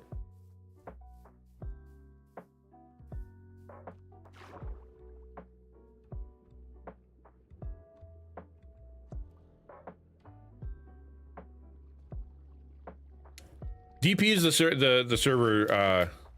server boss. He's very good at what he does. He's been extraordinarily kind, and I have been extraordinarily assumptive of his, because he keeps everything running smooth, and he's interested, and he does a good job. And then I don't go on for a month.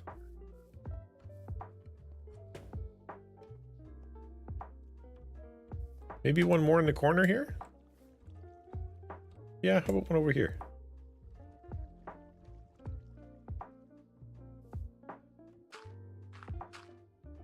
All right. There you go. Not for me. Just for DP.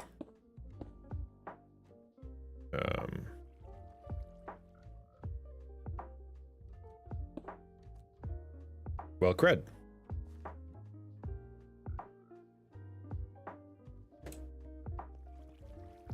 Everything takes me 18 times longer than others because I keep forgetting one or two things. Like, for example, I could bring this down to the next line since I'm done on this one. Let's do that. Never mind. Oh, I was already full? I'm a genius. Now again.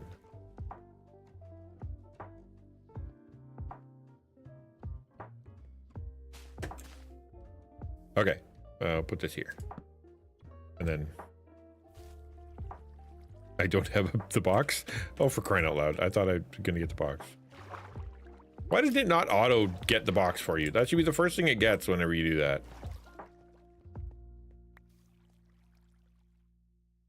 No, I gotta face this way.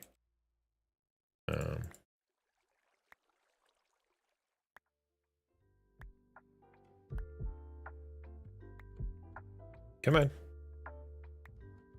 I'm sure you're there.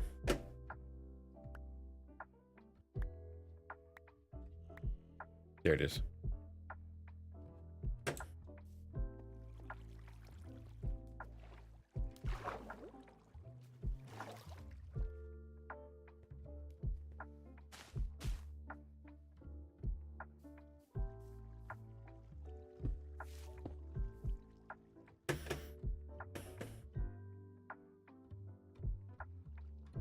Nope, wrong thing.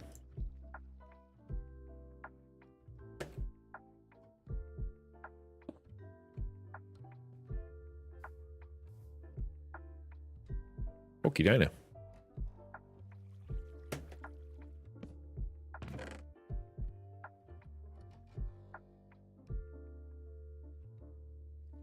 And put all this stuff in. I find it easier to just put it all in and then take out what I want. Okay. I don't need a stick. I will need the bone meal.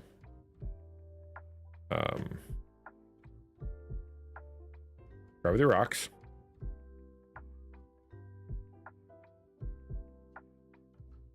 And the rockets.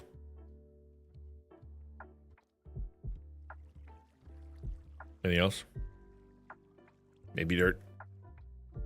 Oh, I have dirt. No, I think I'm good. Oh, I gotta eat. I keep falling off things and bashing my face into, or my ankles. Bashing my ankles against things.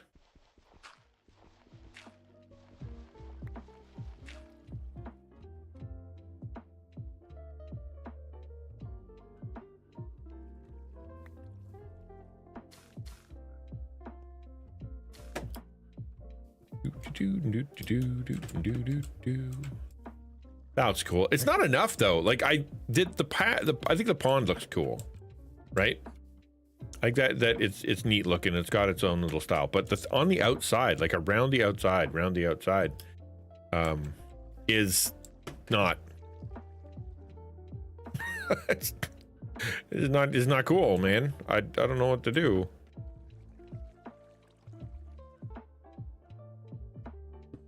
I thought about putting like a, I don't know.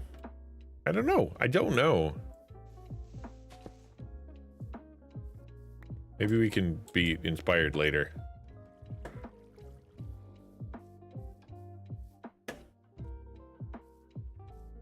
If anybody figures out what to do, let me know. Let's go up to the main land there.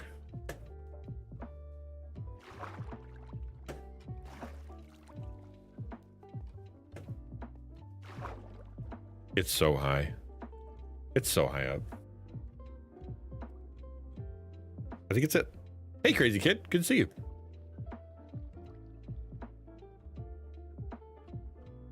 Like, it's so high.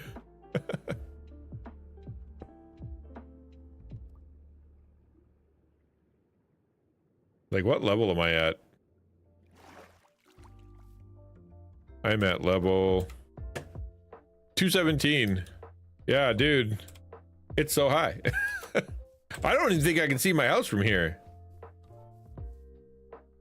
Oh, kinda. I can even see my little train station. All right, so the plan here, yeah, it's pretty high. Yeah, I'm pretty high.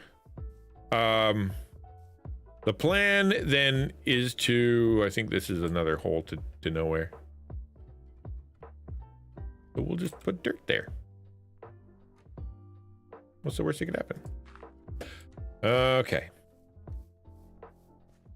I want to build. How is there light going? Oh, I know what that was. Oh no. I keep doing that. That was the light. Oh no, that made the light so they didn't get monsters down in the bottom. I know. Crap. That's what I get for not remembering.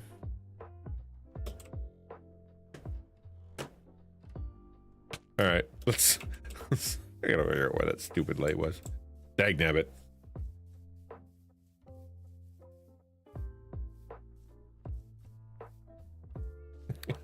I see. What's funny is that is not the first time I've done that. That is the third time I went, why is this hole here? Filled it and then had problems. I am dumb. All right. Where was it? It was right above. Yeah, it was right above.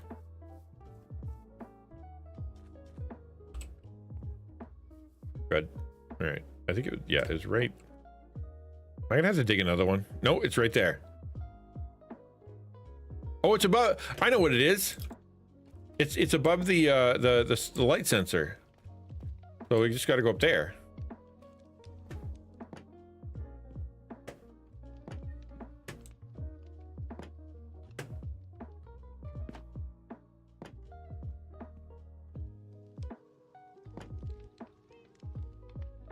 All right. So what? Yeah, it's dead here. Yeah, that's exactly where it is. Okay, so where am I? I'm at -17 plus 70. Okay, -17 plus 70. That's what we got to remember.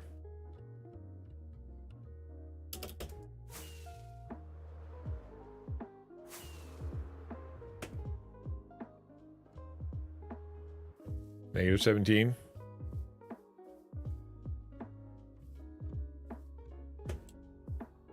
Plus 70.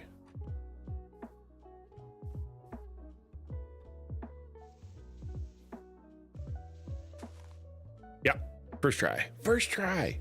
Let's go. What's that song? Oh, this is from a copyright safe lo-fi jazz. It's right in the middle between lo-fi music where it's super boring and like something that's a little bit too distracting. I was doing a talk the other day and I completely ruined the talk. We're talking about really serious stuff like creator suicide. and I played completely the wrong music for it, and it was I can't even use the video. It was so bad I can't even use the video.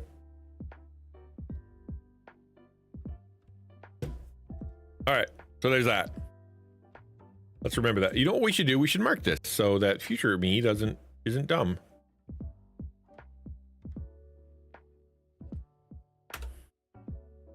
I think glass. If I go to blocks, I can get glass. Oh, lyrics. Oh, I'm sorry. Glass. 1.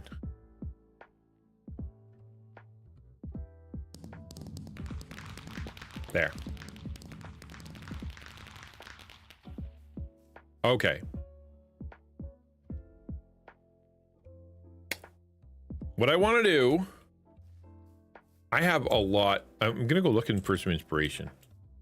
Let's do that first, because I want to go back to that one that I liked. Sky bases, yeah, 10 sky base designs that are pretty cool.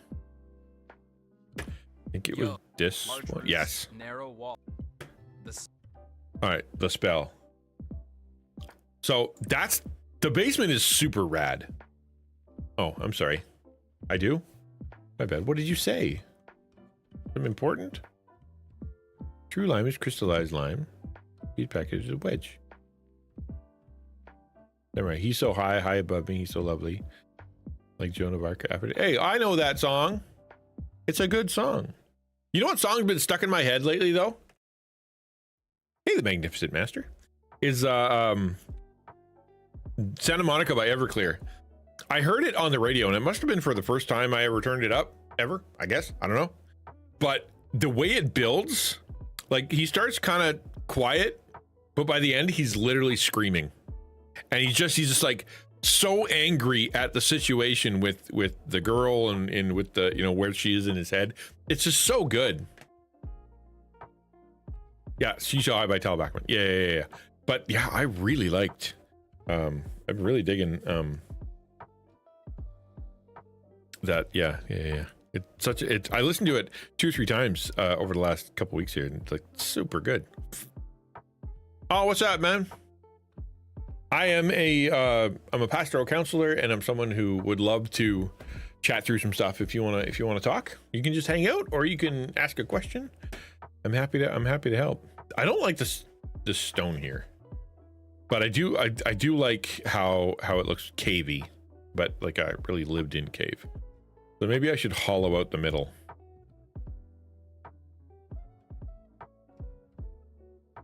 Maybe. It's supposed to be like, when you look at the actual like outside, like it's supposed to like be a chunk of the bottom, so it's kind of inside there.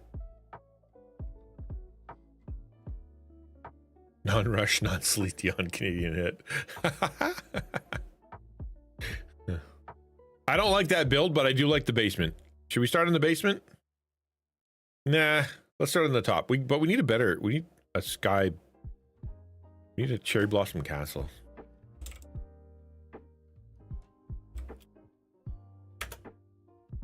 All the best stuff is Canadian. Everybody knows that. My psychiatrist abandoned me and said I would be on help, and wrote several insults about me. Oh no.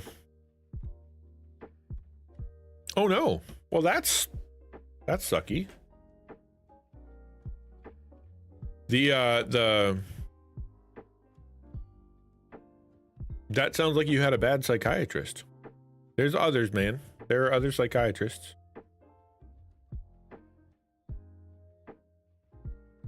We find it. We will go. We can go find another one, and then hopefully that one won't be. Because honestly, you're not the only one who's gone to a counselor or to a psychologist, you know, doctor, you know, whatever. And if you don't vibe with that person, right? It doesn't matter how intelligent and scholastic they are. If you're just you don't trust them, or you don't like their attitude, you don't like the whatever, it's not gonna help you. Yeah, sometimes people are saying things you need to hear that you don't like to hear. That's different. But I mean, like, people, you're like, I don't trust him. I don't like him. I don't think he's a good guy or girl. Then yeah, you got to find one that you vibe with, and that's totally valid. Totally valid. It's a bummer if your first experience is like that, you know. I had one that wasn't kind or helpful and one that was amazing. Yeah, exactly. They refused to give me another one. Well, I don't know who they are, but there's a lot of doctors out there, a lot of hospitals out there, a lot of places that fund the stuff. Like you keep trying, man. There are people out there. Or like, unless it's literally for meds, find a psychologist or a pastoral counselor. Like, it depends on what's wrong with you, right? Said that wrong, but you know what I mean? Like, it depends on like what's going on. That is the actual issue. I kind of like that one. A little too blocky though. Yeah, it depends on your needs. Exactly. This one that's very Gothic, and I don't like Gothic. I don't want Japanese. I don't want a pagoda.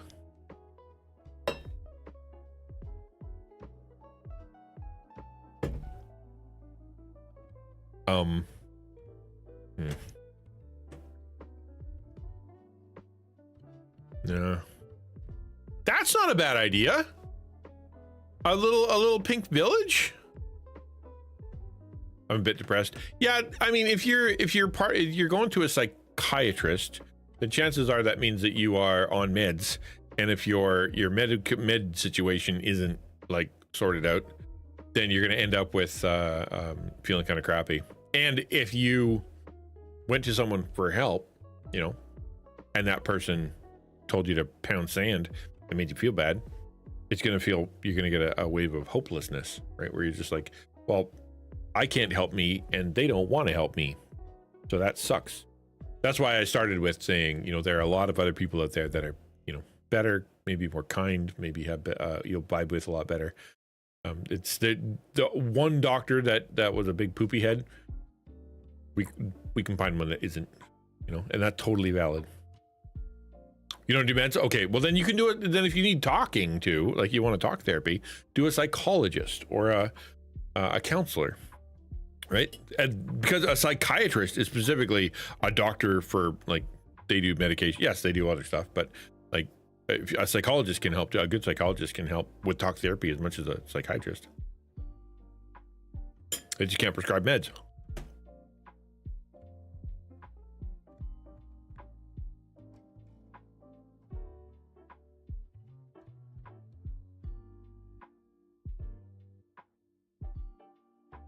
I want to see your build, man. What the heck? I don't mind that idea. Guess we gotta go to the thumbnail.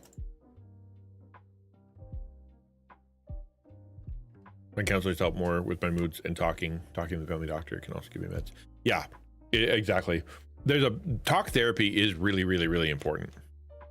Like, if you don't get it out of your system, like there'd be things on the inside that you're like, man, I can't bunker, you know.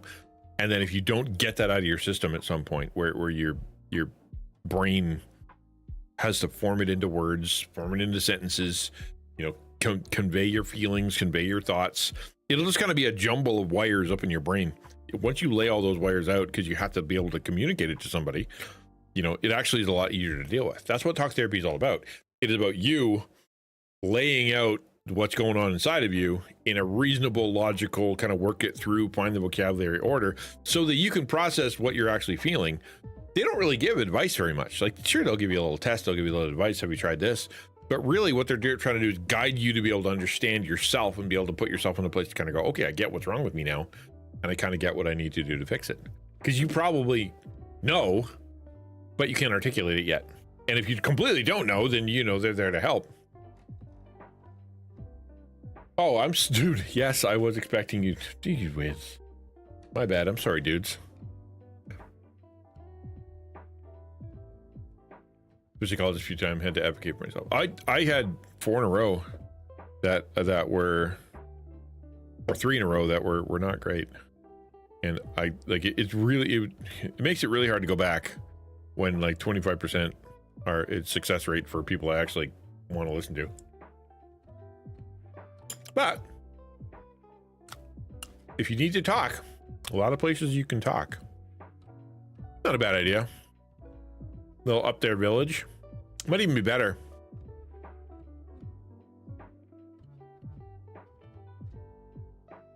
Yeah, it's nice if you can talk about your faith too. For sure.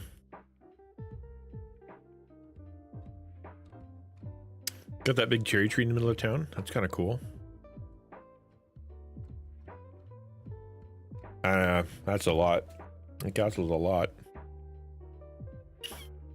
That's a house. All right, let's see if we can find a picture.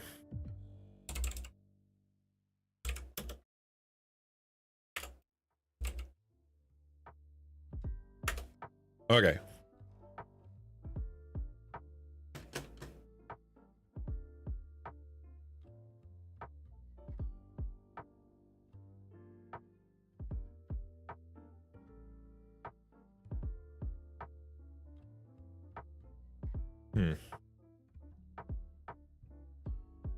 Nope, nope, nope. I don't want Gothic. I don't want Japanese. I don't want it to look like a house. What do I want? I actually don't know. Ooh, that's kind of pretty. Ooh. Yeah. I think that's the one. And TV that said several mental health personnel don't know how to help people, and it's true. It's true. So right now in like I'm in Canada, there is a mental health crisis, right? Everybody's depressed or sad or, really, not doing great. Part of the crisis is the fact that we have very few trained counselors, psychologists, psychiatrists. The doctors are overwhelmed because, there's too many, things happening for any GP to handle. And so you'll get maybe 15 minutes with somebody, maybe, if you're lucky. And then and that's it. The quote unquote loneliness epidemic, which is compounding it. And then there's what they're calling a friendship drought.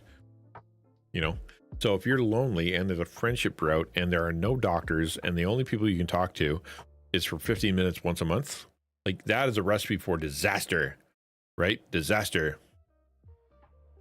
Yes, Canada is where all good things come from. Yes, yeah. I'll figure that one out, DB. You're absolutely right. So that's a recipe for disaster, which is why I'm such a big advocate for people becoming parts of church, of groups, of teams, of cohorts, all the rest of that stuff. Hello, Roman. It's good to see you, man. Like you need to get somewhere and you need to talk to people. Does it always have to be medicinal and counseling and stuff? No. Yes, you do need that sometimes, but you got to talk to people. That's why we have the Discord, where people can come and kind of share their stuff and they can hang out. That's why we have here in when I'm live, so we can talk through some stuff and you can feel like someone's here listening for sure. It's tough right now. It is tough in Canada, especially if you got mental health, especially if you're old, especially if you're a baby. Like they just like murder is the answer up here, and it sucks. But there are a lot of really good pastors out there, and there's a lot of really good like life coaches and things like that are trying to stand in the gap. But yeah, if you feel lonely and you don't have any friends, you don't have any connections, you're just gonna feel gross.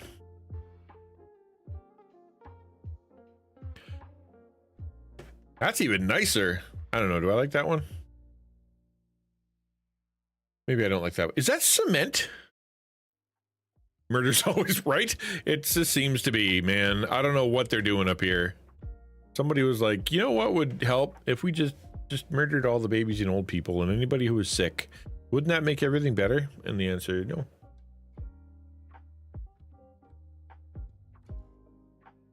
Yeah. I mean, California, right? There's somebody who's like, can I get coverage for cancer? And they're like, have you tried dying? We'll send you the pill. Like it's pretty awful. Not even joking. Yeah, I kind of like this. I kind of like that one. It's very pink. Whoa, whoa, whoa, whoa, whoa, whoa, whoa, whoa. Hello. Where'd you come from?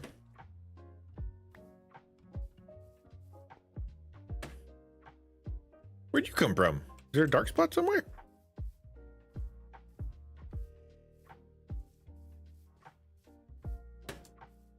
I gotta find where they came from. I was standing in the dark spot? Was I really? Well, we can't have that.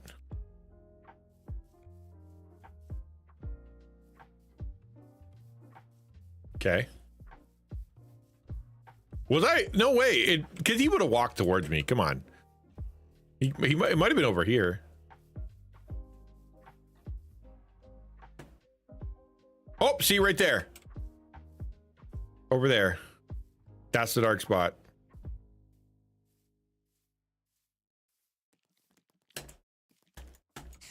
Please die. Thank you. All right, we need to make some. We need to make some decisions here. I need light.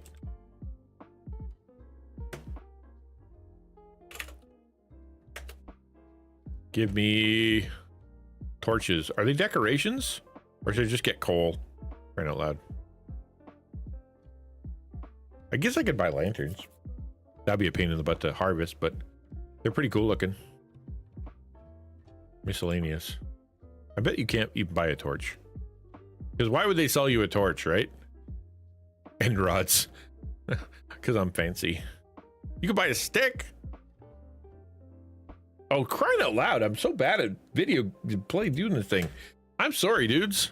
My bad. Thank you for saying so. The problem is that Minecraft is being stupid.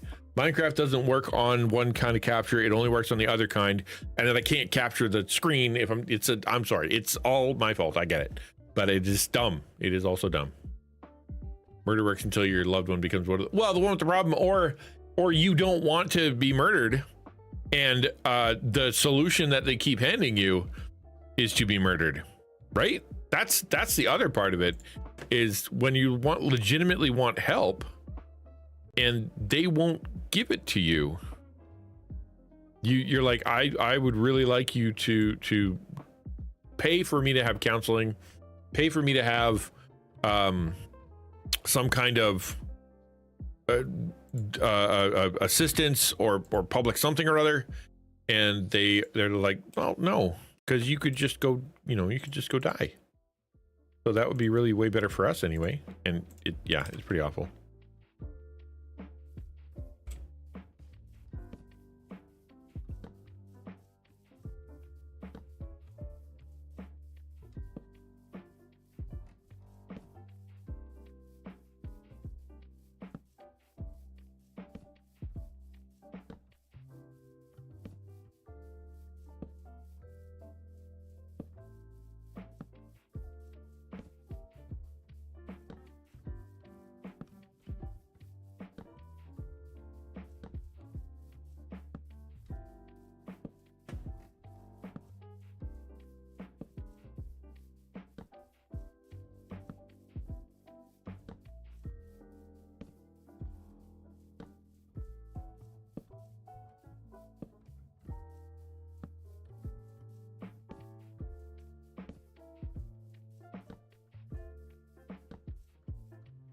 Granite juice.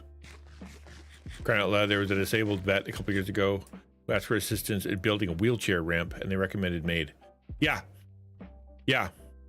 Like it's almost sounds like you go to you watch some kind of weird dystopian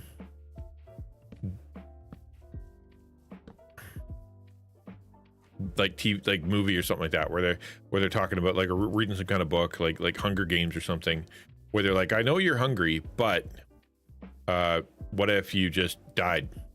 And it's like, oh, that's crazy, man. Can you imagine that happening? It's like, it's happening currently right now. It's happening in Canada, where the government is like, we think our citizens shouldn't be alive anymore.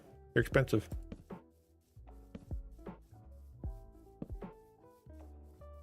Every solution, but every solution to every horse problem was to shoot the horse. True enough. All right, that should do it. It's ugly, but it is what it is. All right, let's I guess I didn't even need to do that. I could just leave. but I want to, let's check this out. Oh, I can buy that. I can buy it for $2.99. What? I don't want to do that. I want to build it.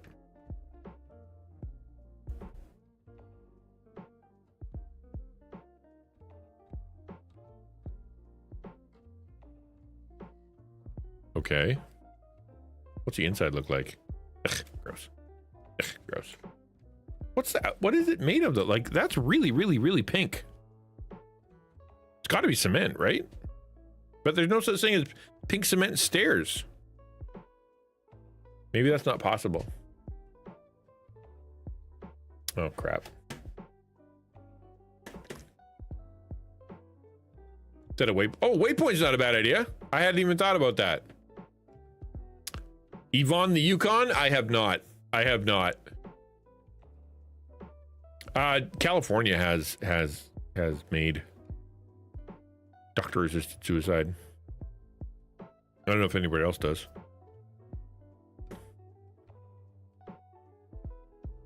That's kind of neat. Not great though.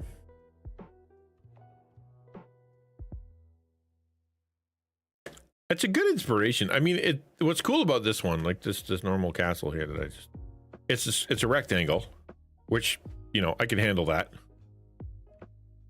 Are you? No, I'm not. I won't give you a hug. Thank you for asking, but I will not. I can't give you a hug. On YouTube, they want to know if I can give them a hug. I can't. Why must everything be so complicated?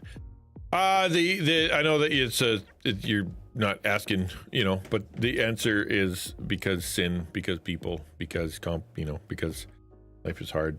What makes it less complicated is having people in your life that you trust and that you know care for you. You can go through a lot as a human being if you can face it with other people, right?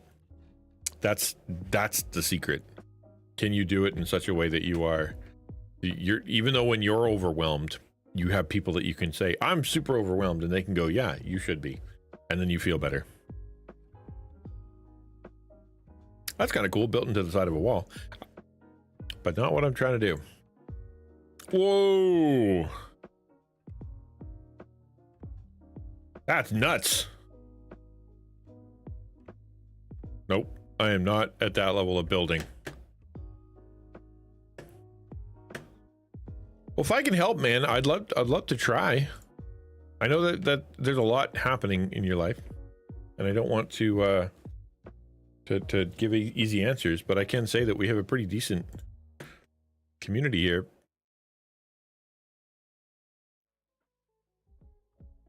Okay. I guess that's a way to do it. And you build the towers. Okay. All right. That's a good system.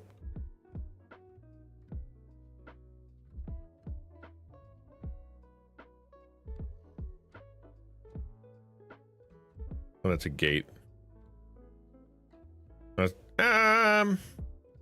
Maybe.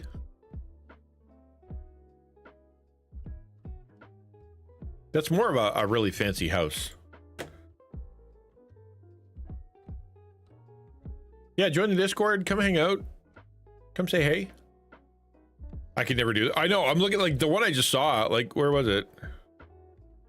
Like this one here. I'm like, that's super cool. But like, I'm looking at that tree and I'm like, that ain't gonna happen. Cool though. You're at Discord? Exclamation point Discord. Come join that and come say hey. There are a lot of people on there that are sort of in a similar situation. I mean, me personally, right? So if you probably don't know my story very much, but like I personally have struggled with you know, with depression, with anxiety, with having, you know, some pretty suicidal thoughts, with abuse, you know, all kinds of really horrible things. And I'm still here.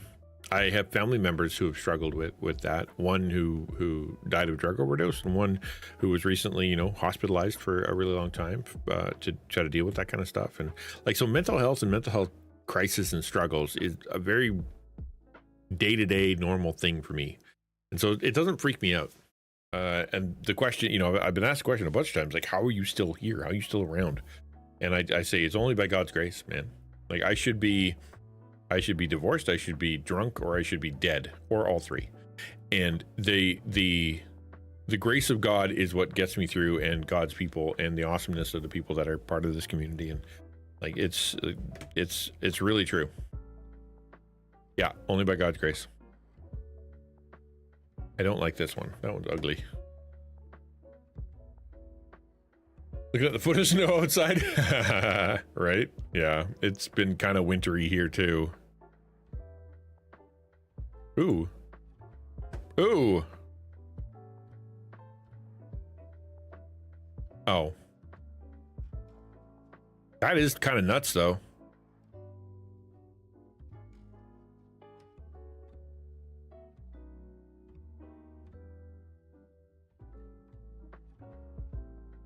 Can't be drunk when you're dead. That's true. I guess one needs to come before the other.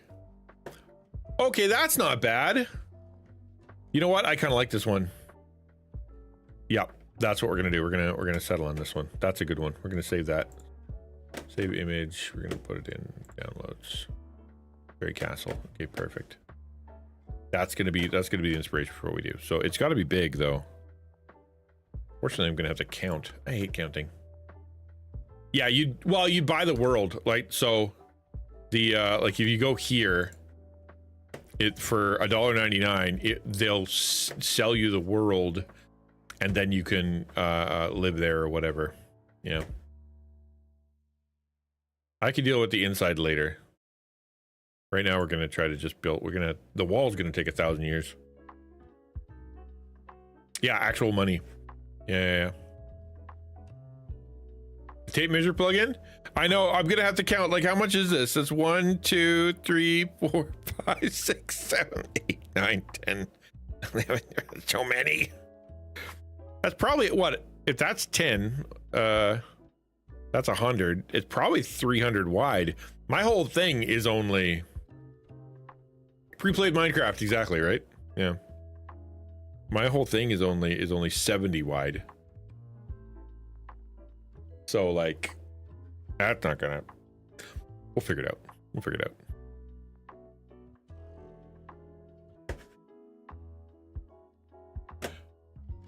out. Okie dokie. Boing, boing, boing. Oh, maybe she did some... Oh, look at that! She even left me some stuff I can build on. Oh, that's convenient. Okay, we can... I want a front courtyard. We gotta make sure it faces the right way. I will screw this up. I think you might need a bigger We're gonna need a bigger Actually, you know what? What really matters is the moat, or the, you know, where the heck this... I need something with this light, obviously.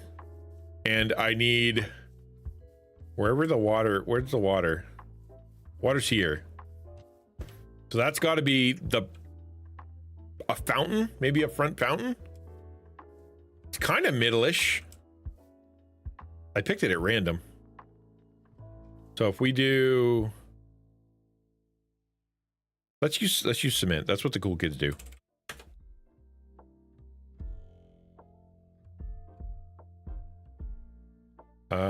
White concrete? Maybe? They do green, right? Don't people do green? I don't know. What do the cool kids do? I don't even know. I'll do white.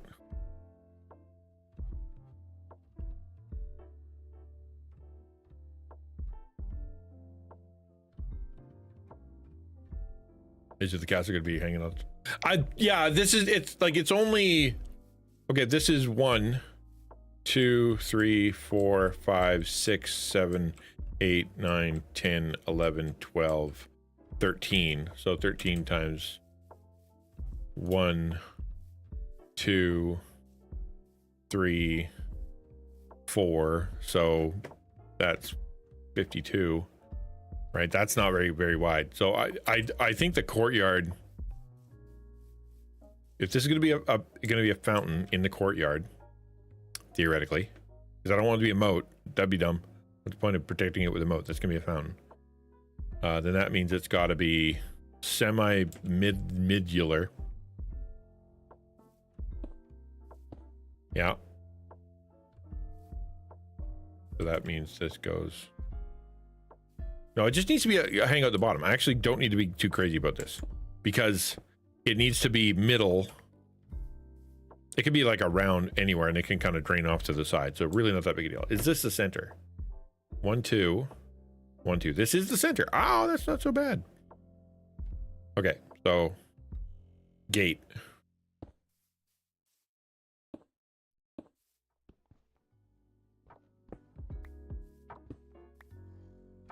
Gate. You could use a mod to keep this area lit to avoid monsters. You could, but like I'm of the opinion that the more things you do with mods, the more chance you have of getting bored. And I stand by that because I've seen a lot of people, my son included, and me and people on the taco, we added a bunch of mods and then all of a sudden it was, you know, they don't want to show up anymore. Why? Because they did everything. Well, that's hard to say in Minecraft, but if you're like, okay, I have more power than I'll ever need, right? All right, so it goes that way. I just gotta remember what I did.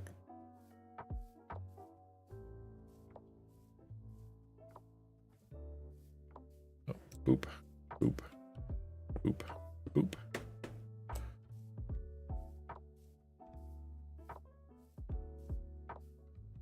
Boop, boop, boop, boop, I think. Yep.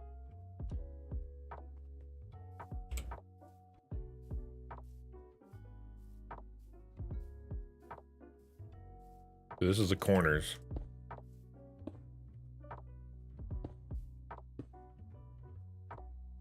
Yep. And then, yeah, it sticks out a little bit. Okay, good. Sticks out a little bit. So that means that that the wall should be here.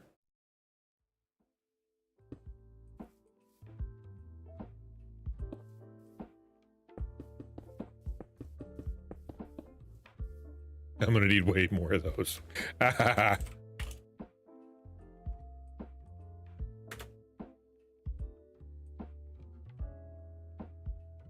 Yes, scale the footprint, and yeah, at least it's a start. It's a start, right?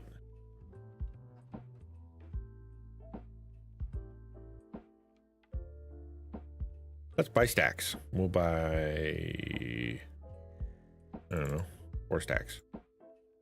I don't think that's gonna be enough, but it's somewhere to start.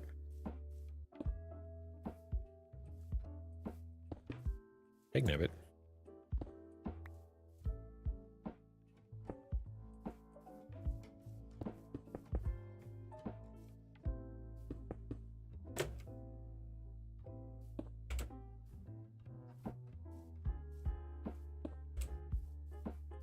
And then this way.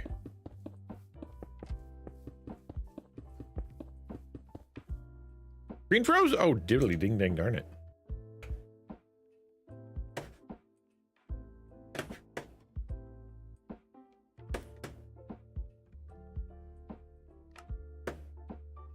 There you go. I'm sorry, guys. Minecraft is being troublesome.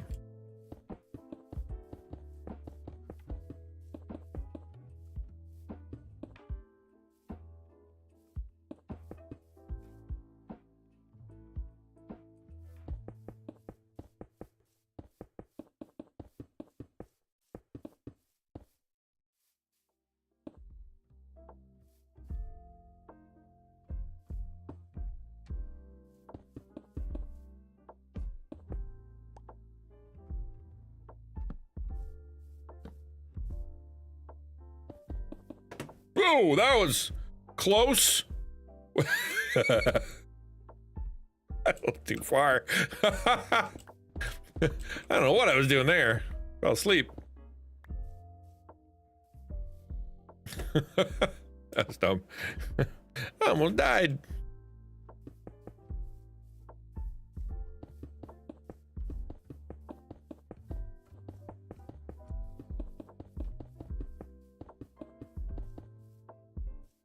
Okay.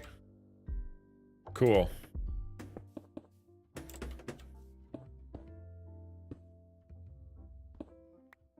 So that's the outside. We're gonna put. We could probably expand that a little bit, but you know, okay, that's not so bad. Let's get some pink concrete and to make the.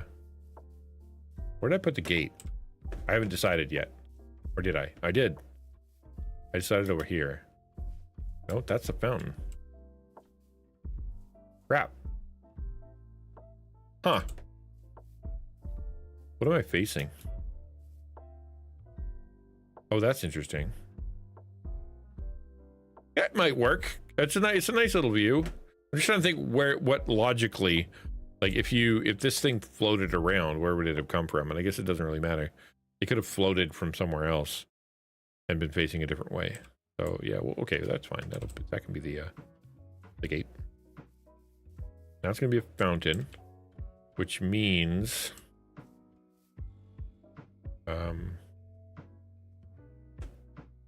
we'll go from here. 1, 2, 3, 4, 5. Boink. 1, 2, 3, 4. Boink.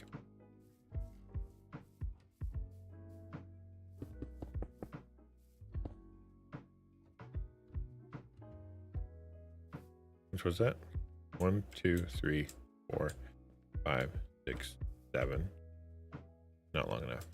8, 9, 10, 11. 1, 2, 3, 4, 5, 6, 7, 8, 9, 10, 11. Cool. 1, 2, 3. 1, 2, 3. And 10. Is that curvy enough? Yeah, I think 3's enough.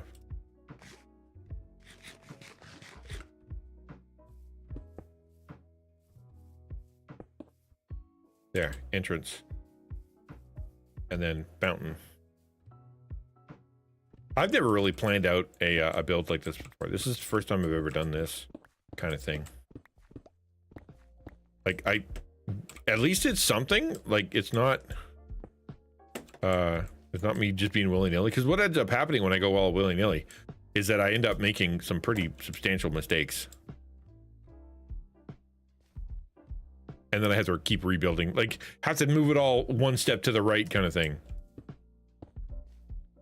Which is no fun.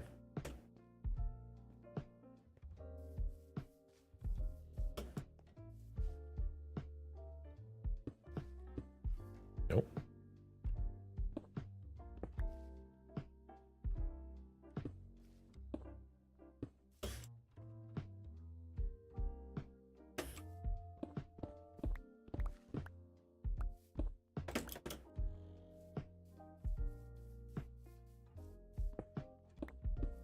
Okay. Cool. Little entryway. Opens up to a courtyard. And then that way over here we can have some towers, which we'll make a little bit bigger, but we don't need to do that just yet. The fountain. Let's get blue concrete. So we're gonna do, yeah, blue concrete. We'll get, I don't know, 32 of them. And then we're gonna get pink concrete. We're gonna do the castle. We'll outline the castle in pink.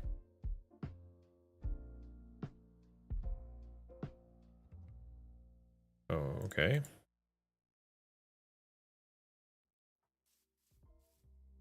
Fountain. Needs to go from the middle. Dum-dum. There's the middle. So theoretically, it should We start here. We make a circle.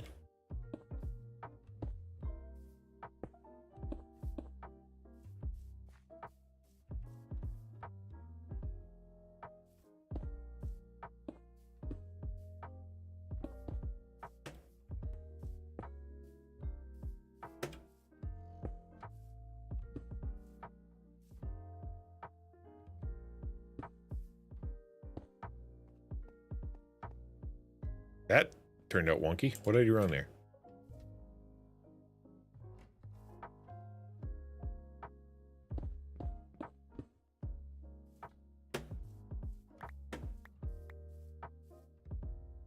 Maybe it wasn't long enough. And there. And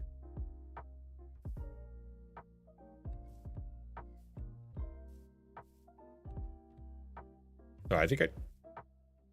What?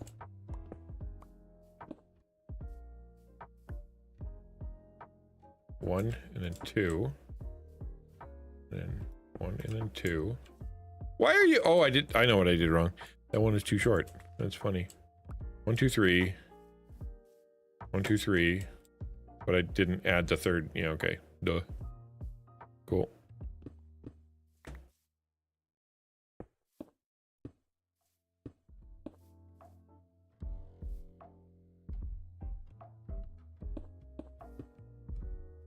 Fountain.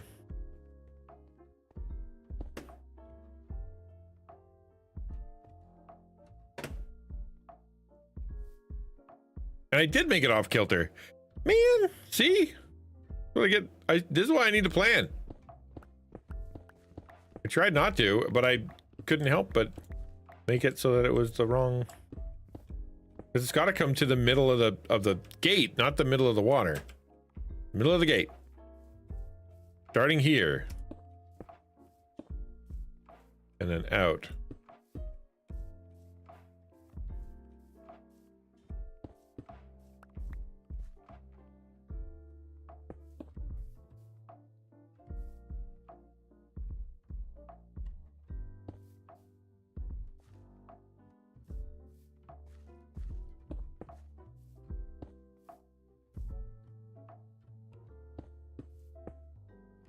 There, perfect.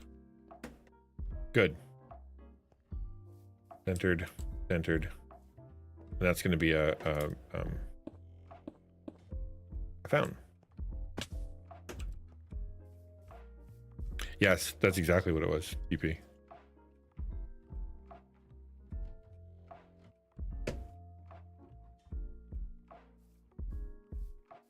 Or what looks like a big middle finger. Depends on what kind of country I want to run, I guess.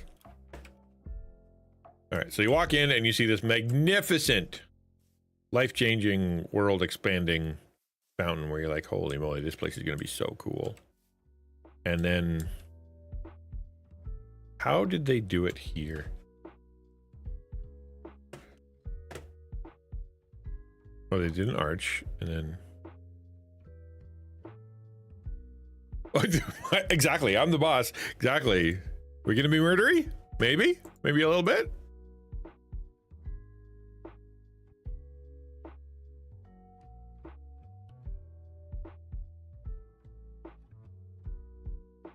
That must be the front. So round and then round. Okay, all right. That's gonna be tough to it needs to be livable though too, right? Like I can't just make it a tiny version of a big castle that you can't move around, so it's some kind of model.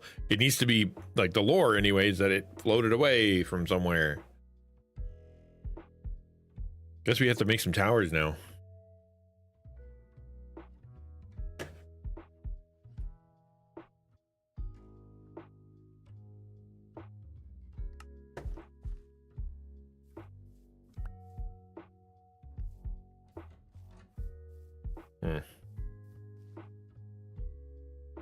If we use these as the wow, that's not big enough. I need to go one further back, but I ran out of room on the corners. This is literally as far as this goes. It will fall off the edge.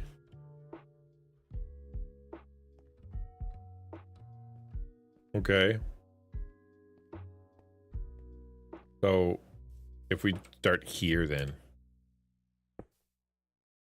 and make kind of a round. I thought about that, but I'm using my old rule of work with the topography you're given, because within those constraints is usually where some creativity lies.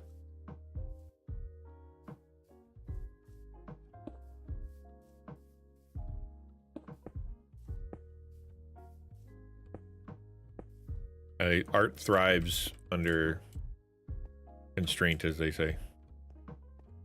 Okay, so I'm gonna mess that up so bad.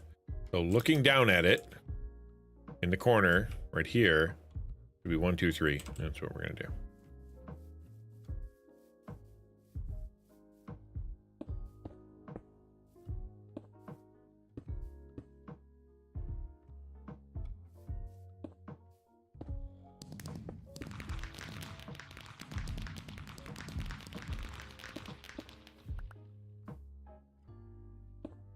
I only one away on that other side? That can't be right.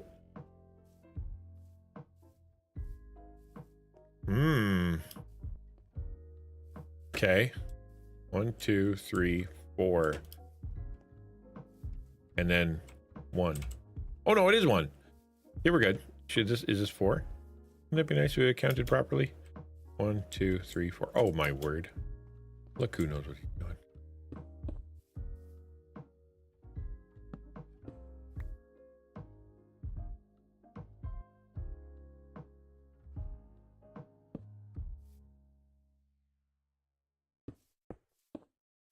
Cool. Okay, so that's one side. Now I need a... Well, I guess I could do towers in the corners. Yeah, because it's got to line up.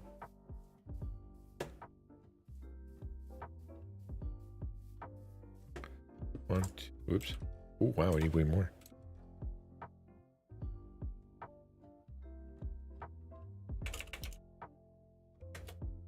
Did you know that the commands are case sensitive? I didn't.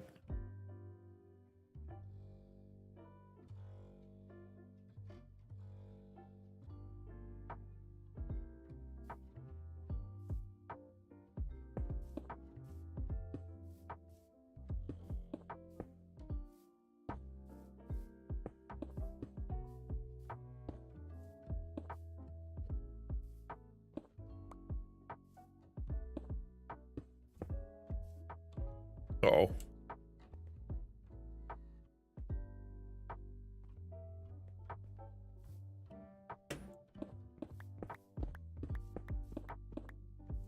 One, two, three, corner.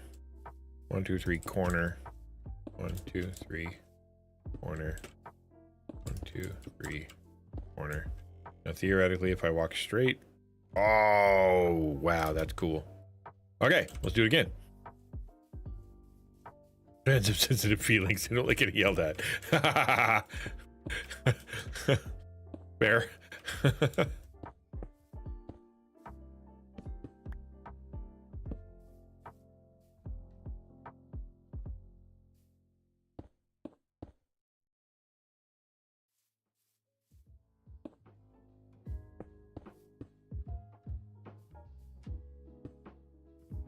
Tower, tower, tower, tower. Okay.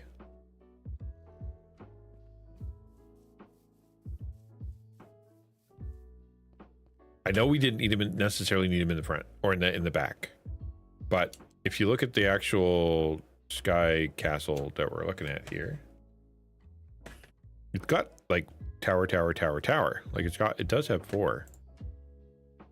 They're lower, and there's a big middle one. I don't know if we're gonna be able to pull off a big middle one.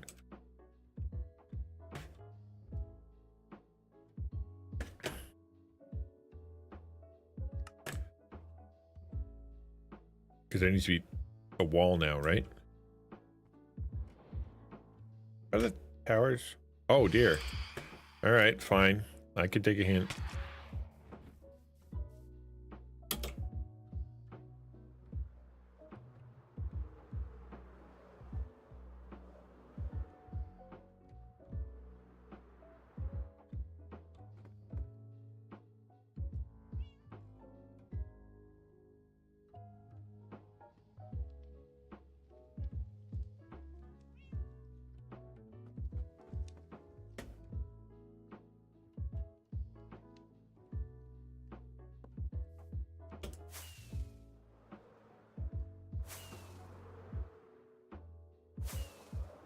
Ow.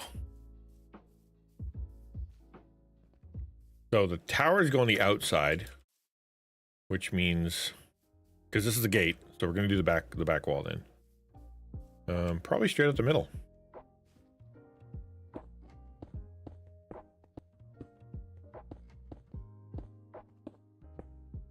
Yeah, why not? They could be doors, like you can still make doors.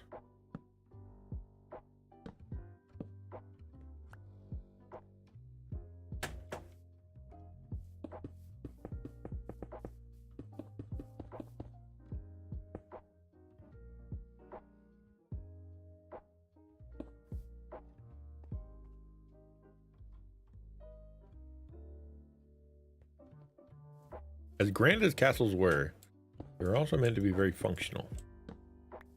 You need to be safe and keep like bad guys out. So rectangles are easier to build. Okay, so this is obviously going to be... Wait, he said obviously, like he had an end to that sentence.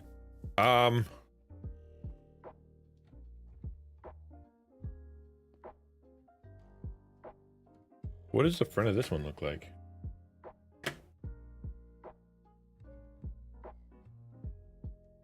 Yeah, it's just a road that goes straight in. And it's at the same level at the front. Okay.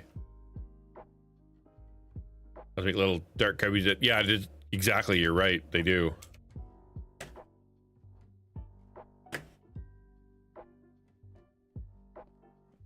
So that fountain might need to move forward, actually.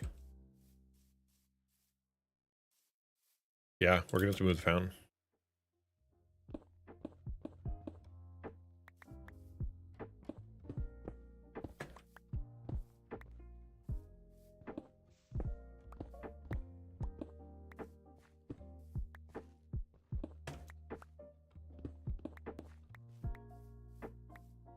Unit mechanisms had to be lit up. Oh yeah, yeah, because like with redstone, you mean? Okay, so dead center. He's gonna be... I think it's gonna have to be a much smaller... a much smaller fountain than I anticipated.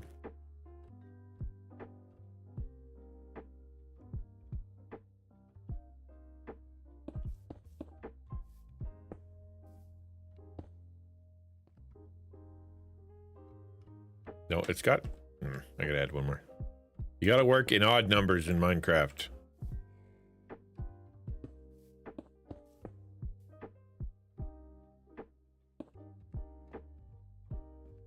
Three by three piston gate, and it had some gaps inside after closing up all the mechanics. And yeah, exactly, right? Yep. Yep. Because you want it to look clean, and yet at the same time, that's just how the mechanics work. All right, that works. That's better. That'll be something someday.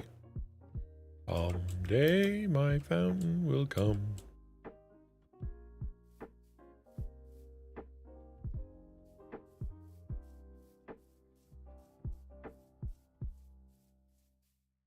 You can't see the castle gate though.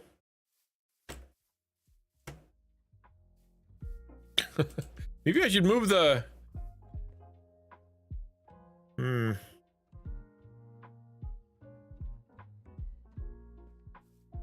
You know what? I think I can change my mind actually. Because if I go down here, all you need is a source block. Right? All you need is a source block. So if I go down this water,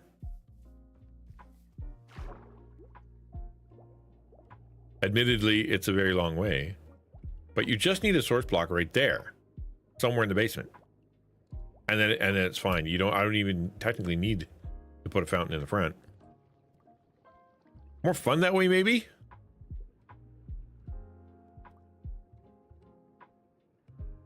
Like I said, art and constraint, right?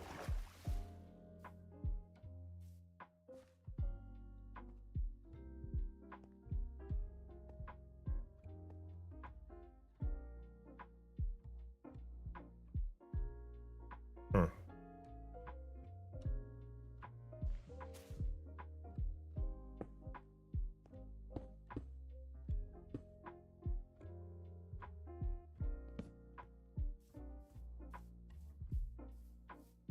Yeah, a little fountain that comes down, and then it needs to be a big majestic gate. I don't know, man. I don't like having the fountain in the way. It's so in the way. Like when I come in, unless this is the gate to the castle. No. Don't you need a courtyard?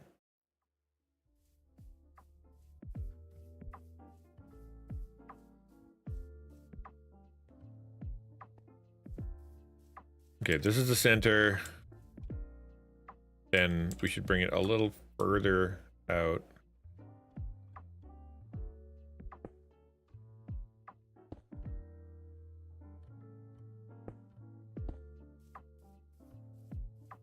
Ooh, not wide enough.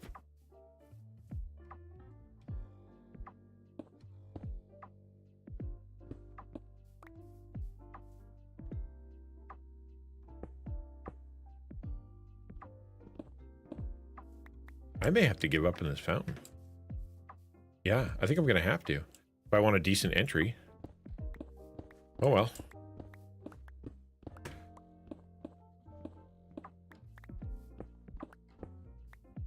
I just thought it'd be kind of cool that, like, the thing that feeds the entire river is like some kind of really cool magic fountain. But I also want a door.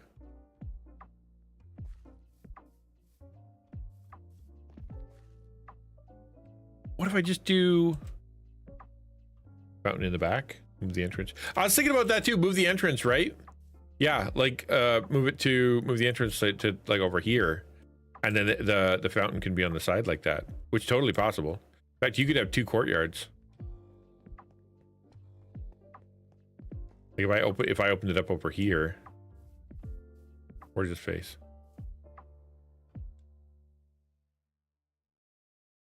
That's the only choice I have, because I think the other side is going to be too.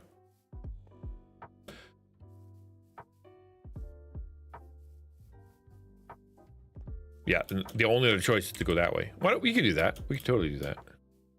Wait, this is the long end though. This is the short end. Oh.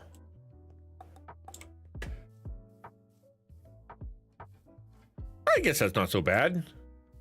Okay, let's try it. I'll leave that area over there, like as in the like this big bolt just outside there, because that could be, you know, something. I think I don't need to take it down just yet.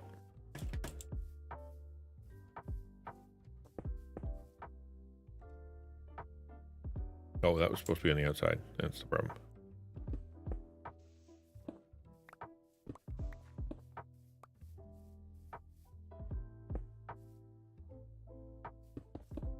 Yeah.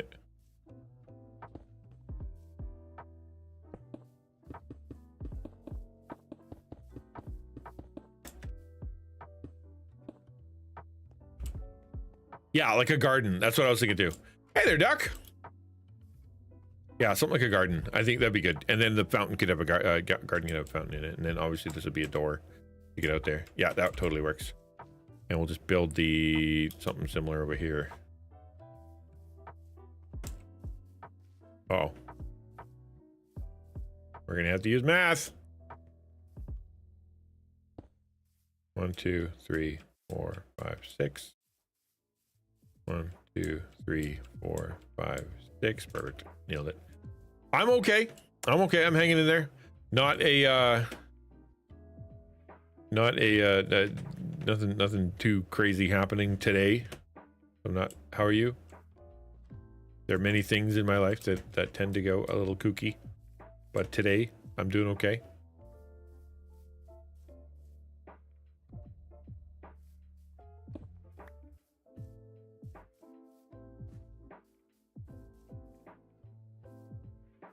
What's your life looking like this week? Let me guess. School. Or are you on summer break? No, well, you're on summer break.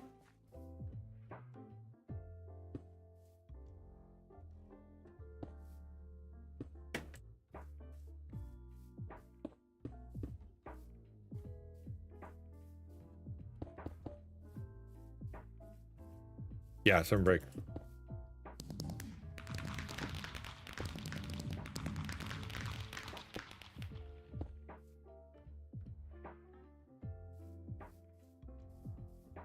Not wide enough.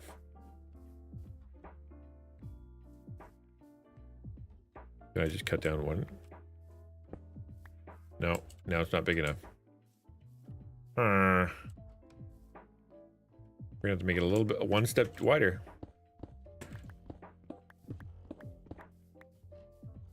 Wow, planning, who knew?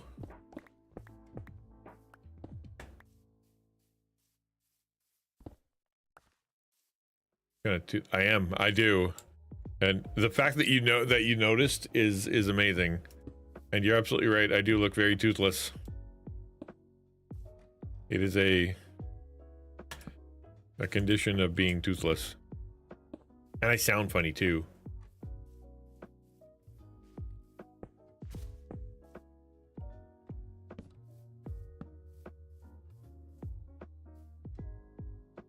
But hey, as someone pointed out earlier, everyone loses their teeth in their lifetime.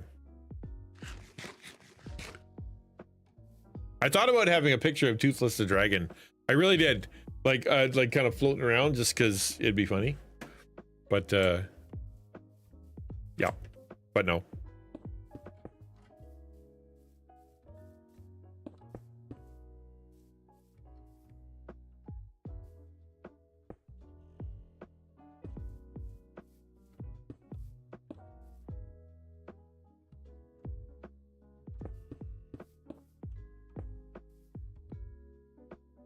There. Entrance. Entrance. Entrez-vous. Very good. Okay, and then that is going to be another entrance. Going to be a little bit grander.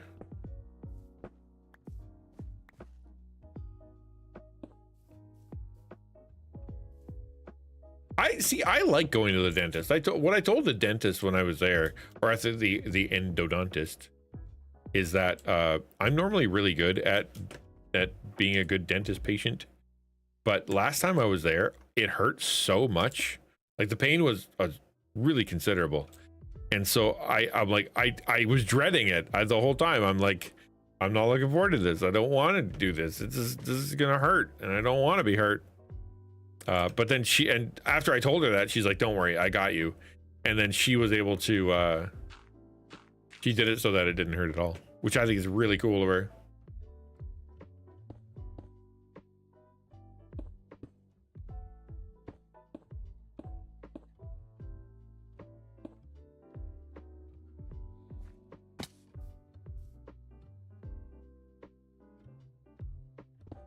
And she did a great job.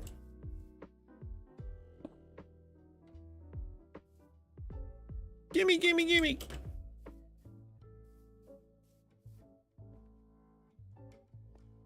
Okay, fine. I didn't want it anyway.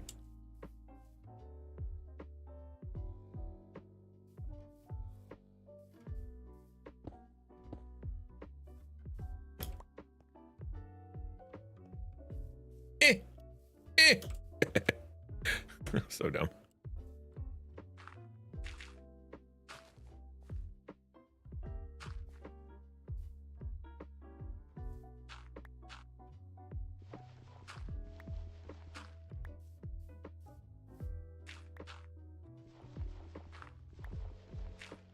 Okie dokie.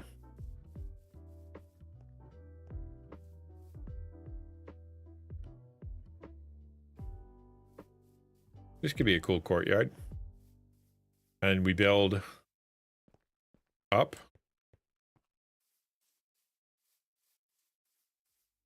This is obviously going to have to be a door.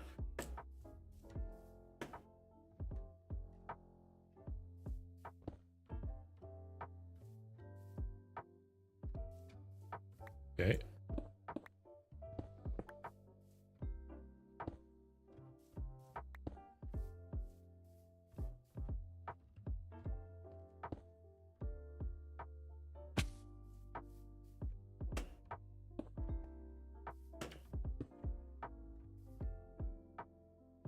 Did I do that right? Nope, I did not.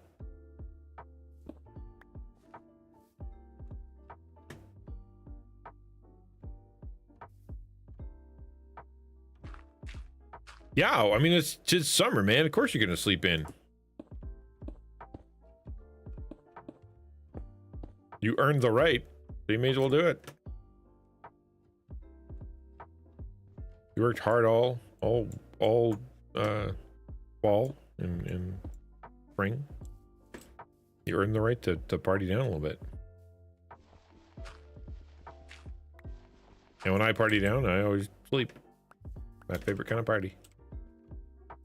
Okie dokie.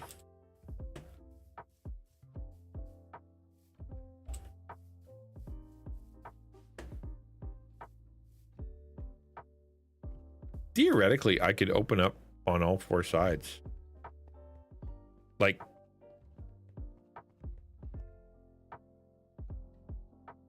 I obviously couldn't do it over here.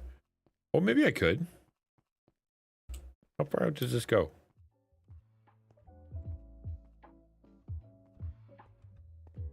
So it's just 1, 2, 3, and 4 build. Okay.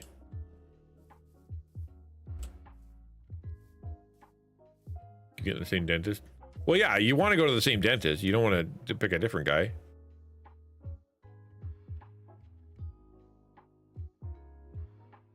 They got to get to know you. They got to know your teeth.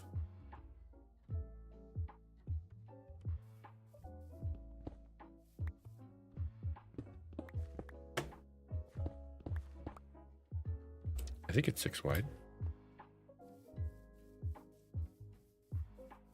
If you brush your teeth and you take care of your dental hygiene, there's no reason to not like going to the dentist. But if they're in there digging away and picking and drilling and whatnot because you didn't take care of your teeth, that's hardly the dentist's fault. Oh, 1, 2, 3, 4, 5, 7, 8, 9, 10, 11, 12, 13, 14, 15. That's a good long. Okay. The landing platform. Players flying. Oh, that's not a bad idea. Like a landing platform. Yeah. Cool. So 15, so that's 7 on either side. So 1, 2, 3, 4, 5, 6, 7. 4, 5, 6, 7. And then go 1, 2, 3.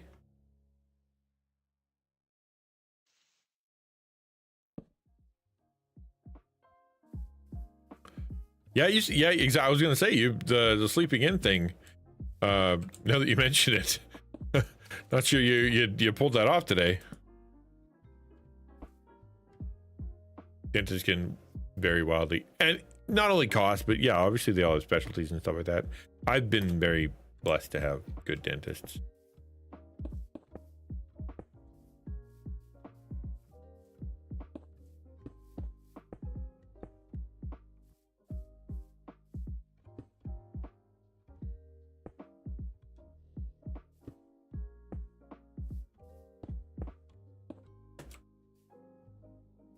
Cool.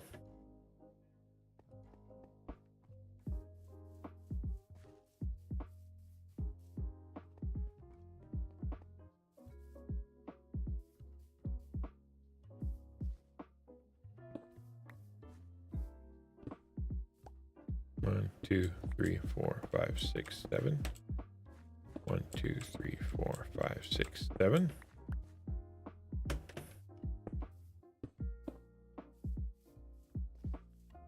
Does it?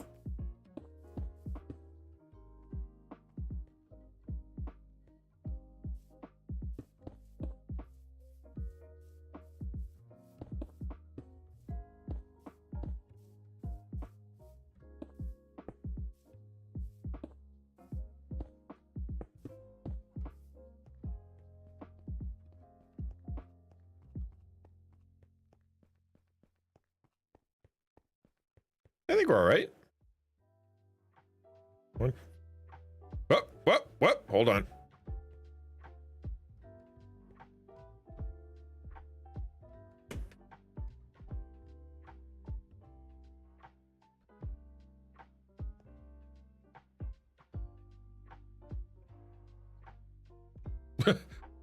One, 2, 3. Oh, that's what I messed up. 1, 2, 3. Good eye. Wow. And then start here.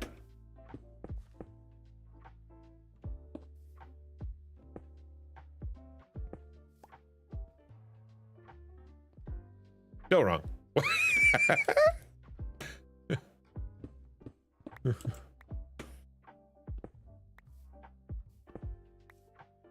All right, so 1, 2, and then 1, 2. What am I doing? 1, 2, 3, 1, 2, 3, 1, 2, 3, 1, 2, 3, 4. Okay, that'd be the problem.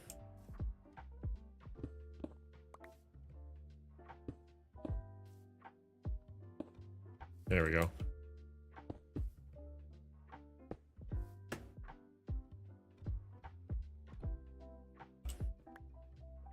I think we're good over here too. I did 1, 2 over here. Oh, we gotta just do the whole thing. No, we don't. 1, 2, 3. No, that's fine. It's still even. I did 15? Hold on. 1, 2, 3, 4, 5, 6, 7. Yeah. And then 1, 2, 3, and then it should build 4. It's fine. It's all good. Not a big deal.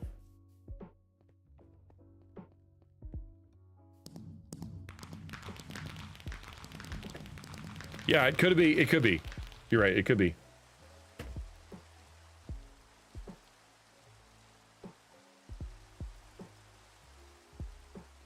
And really, once you're inside or on any given side, you will not notice. And I'm trying to give myself a little bit of room to do something. Right? So theoretically, this can only be a instead of being a 5 wall, it'll have to be a 3 wall, which actually could be cooler.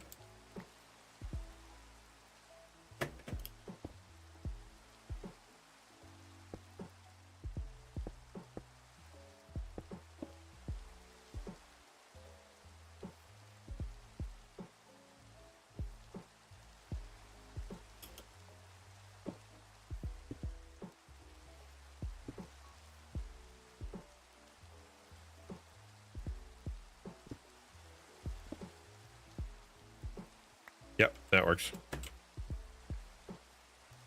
It's kind of like a back door. I guess it's another side door. It'll be where we put the barracks. Put all the like our 4 soldiers get trapped in the sky. That's where they get to go.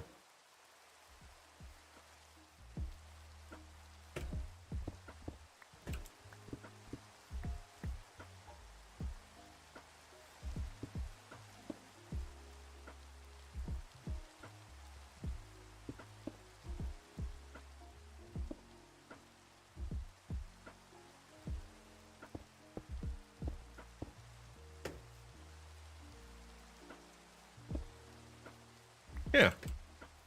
It'll look better once it's made of stairs.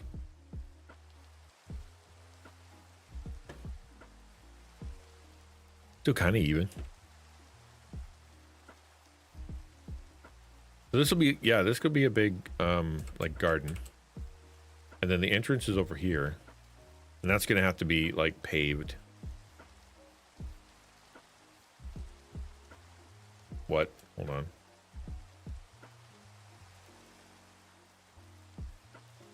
No, we're good. Oh, that looked uneven. Probably because of the placement of the torch. We're going to move the torch over, just so I don't lose my mind. Yeah, okay. Let's expand this a little bit.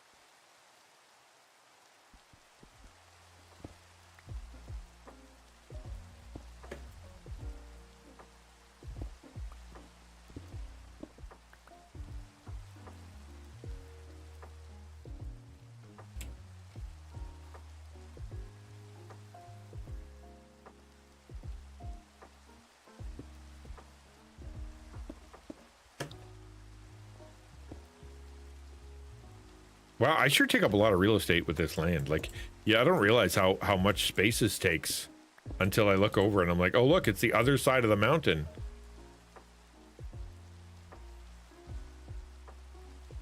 Yeah, that's wild. And the library that apparently will never get built because somebody has homework.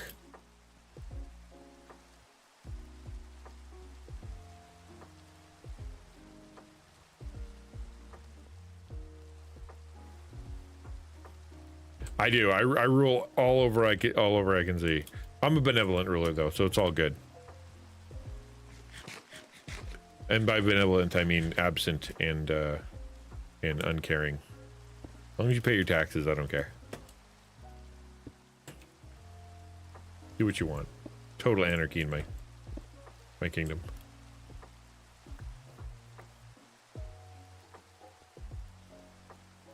What? How did I screw that up?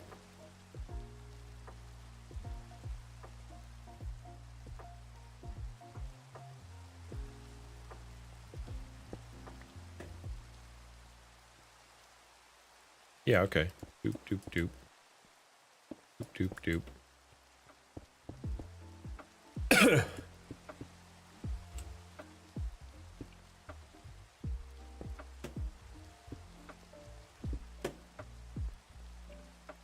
Yeah, there is a library that he's building, dude. Come and finish it.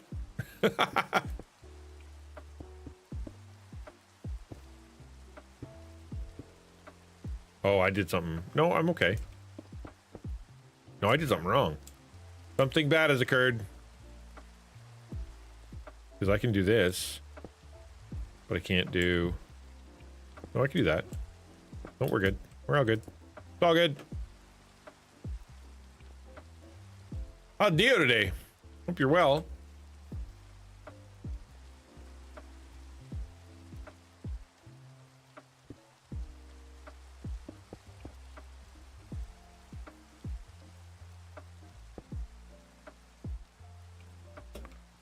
Okay. Doot, doot, doot, doot, doot. And then doot, doot, doot. She's busy gallivanting around with her friends and having fun.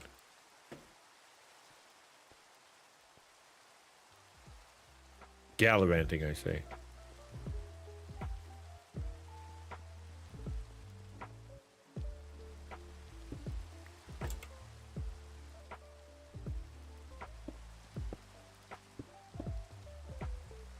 Doing some laundry? With kid at the park? Nah, very nice. You're the second person in stream today who was like, you know what's great? Not having people home. We love you, but at the same time, you know.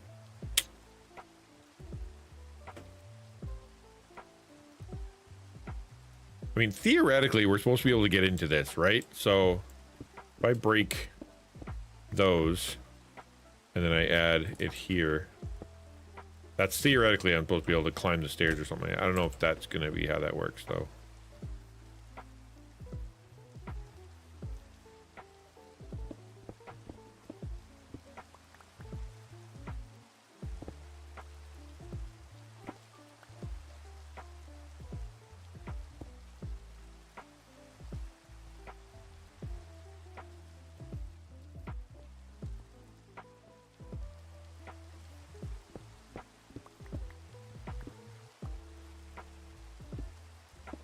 Because it'd be hard to make stairs in here. Might be a ladder. It'll just be a ladder. Sorry, soldiers. You want to climb into the ramparts, you have to take the ladder. Too cheap for stairs. Our architect was too inept to be able to figure out stairs. My bad. Or very creative stairs, yeah. Yeah, that's true. Okay, I did that right? I did all four. Yeah, all right. Cool.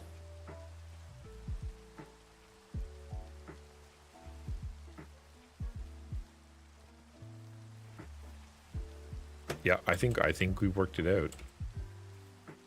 That's a good start. let's see what is on the actual plan in the castle. So this is just basically go through the door, and then there's a castle there. Slow down. You want me to slow down for you guys? Somebody did this and then cranked the saturation. That's what that was, because it looks like this in the game. So gate, and then yeah. We can figure the rest out. Really not that big a deal. We need rooms. I forgot about that. We need a throne room.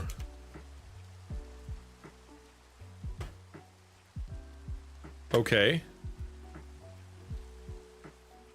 Well, if this is the entrance. Did I decide this is the entrance? I think I did. Maybe not.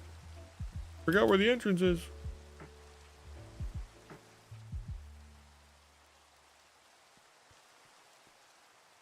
I still like this as the entrance though. Like, it's such a much nicer place.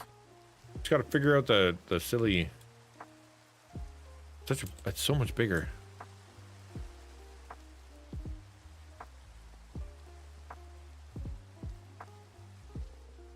Yeah, I'm just gonna make that the entrance. We'll figure out that puddle situation later.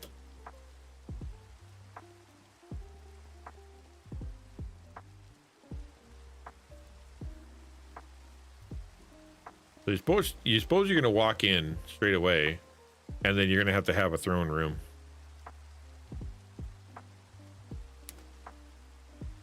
Which we can do in what? Gray? Probably should be red. What with the royalty and all.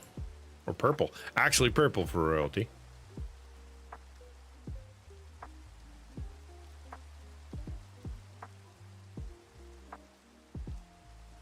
Okay. So. Not a very big throne room.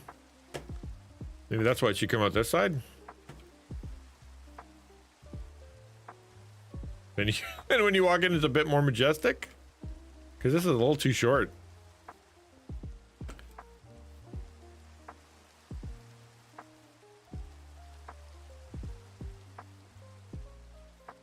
Yeah, because if it was an entryway and then we let it, because we're already outside. I think we have to make this the entrance.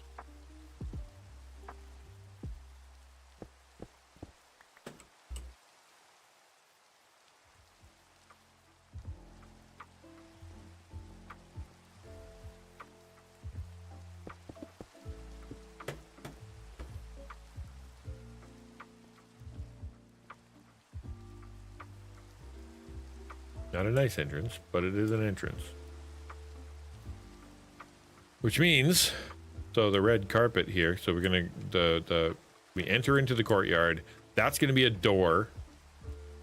And then we're gonna have like a purple.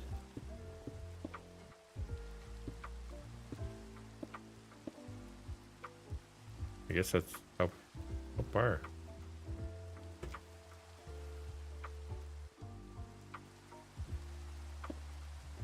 Yeah.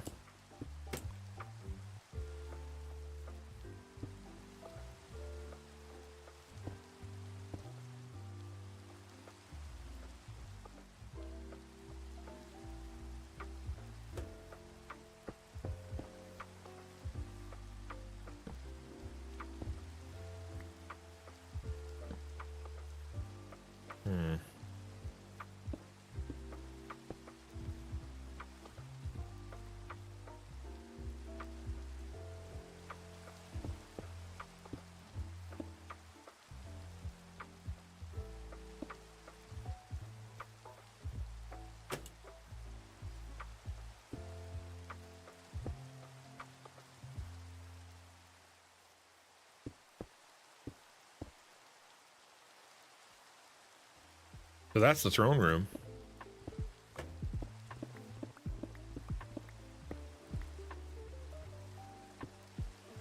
Which obviously is going to have like I guess it's just going to be an entryway. This is going to be dead space.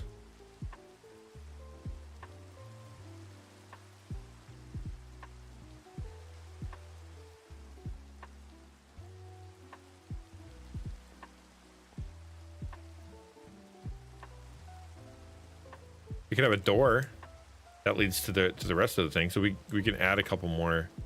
I guess I could have one room over here that is just like a room.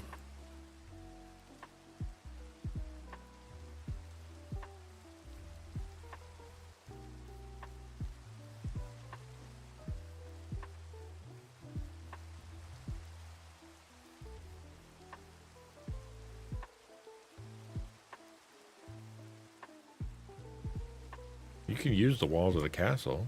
Yeah, all right. We just do like here. We divide it.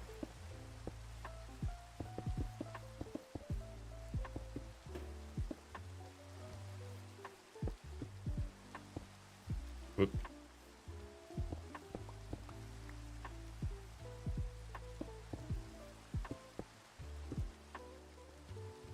Well, isn't that interesting? Oh, because it's one wider. Yeah, that's fine.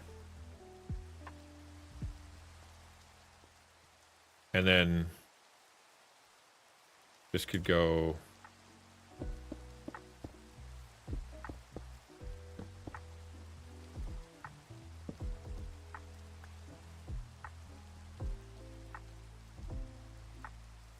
And that's a room.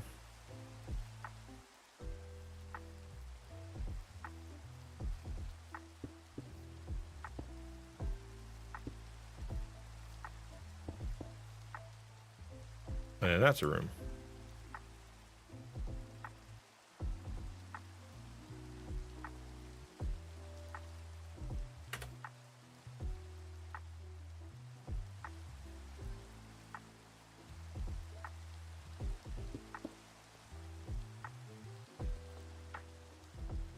And that could be a door.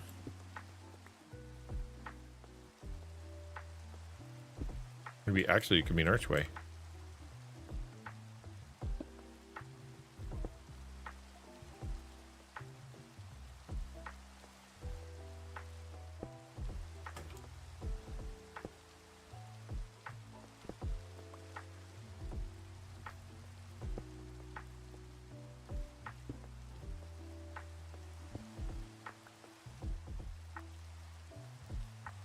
Not a very big archway.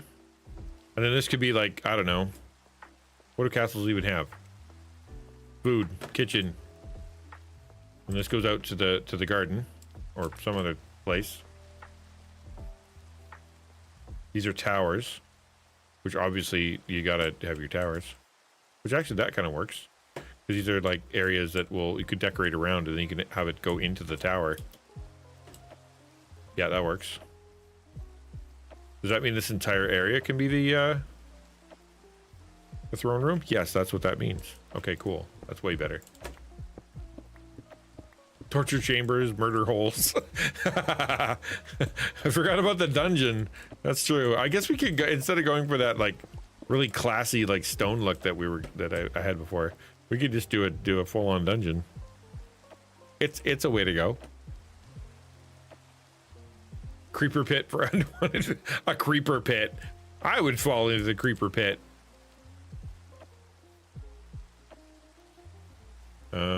Let's build this a little bit more fun. So starting.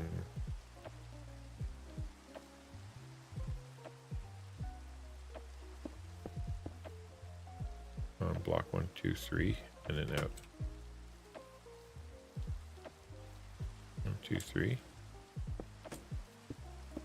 I don't think I did that right.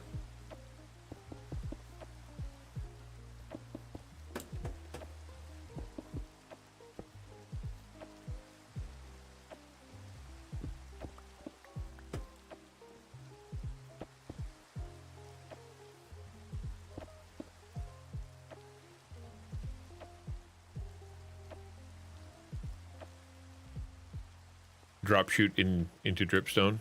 There you go. That's exactly it, right? Yeah, who needs creepers when you've got spikes? Yeah, throne room needs door.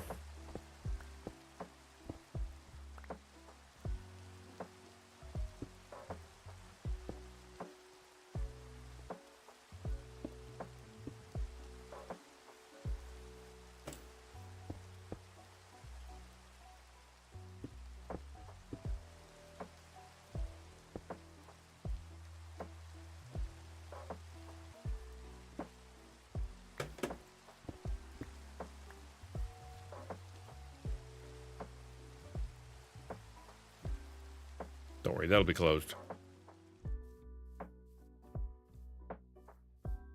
A rainbow. Hooray. Yeah, I think that'd be all right. I think we're all right. I know that's a lot of arches. But we can bring them out, like extend them out.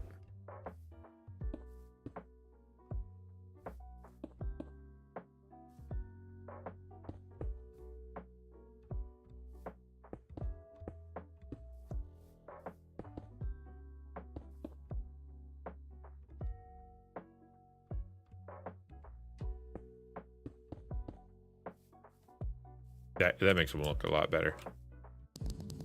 Yeah, that's way better.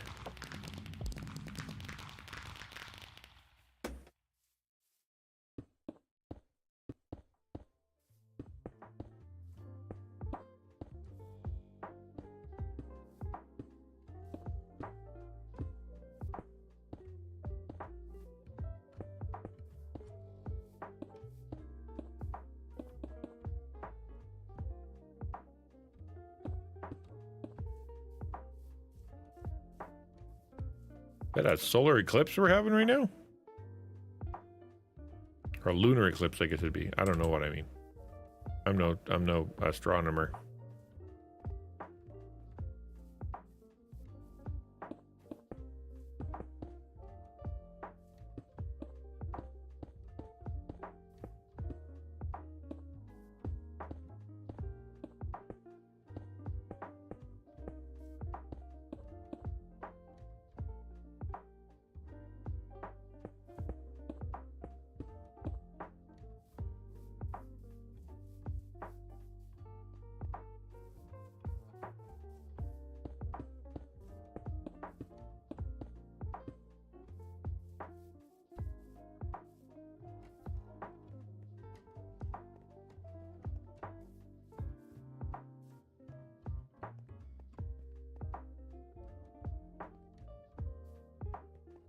Yeah, I think we're all right.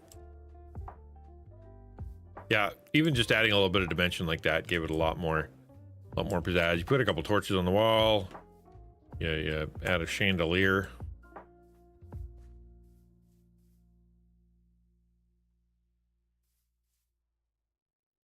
Although this should be, if it's going to be a throne room that you walk into, like his throne should be somewhere really majestic, and then like the little door shouldn't have a big archway behind him. I don't know. We'll plan this out another day. I am done streaming for today. I have officially hit the wall of not being creative, and I'm done. That's as much creativity as I can squeeze out of me today. Tomorrow's gonna be content creator. Hello, random Christian gamer. Thanks for coming to the stream on Instagram. Welcome. Yeah, we're gonna do some content creator stuff tomorrow. That'd be fun.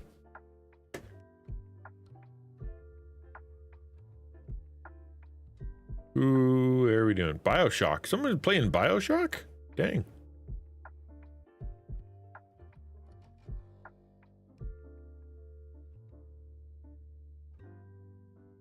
Oh, Jono's on.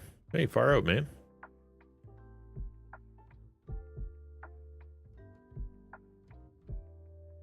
Let's send a raid over to Jono. He's a good guy.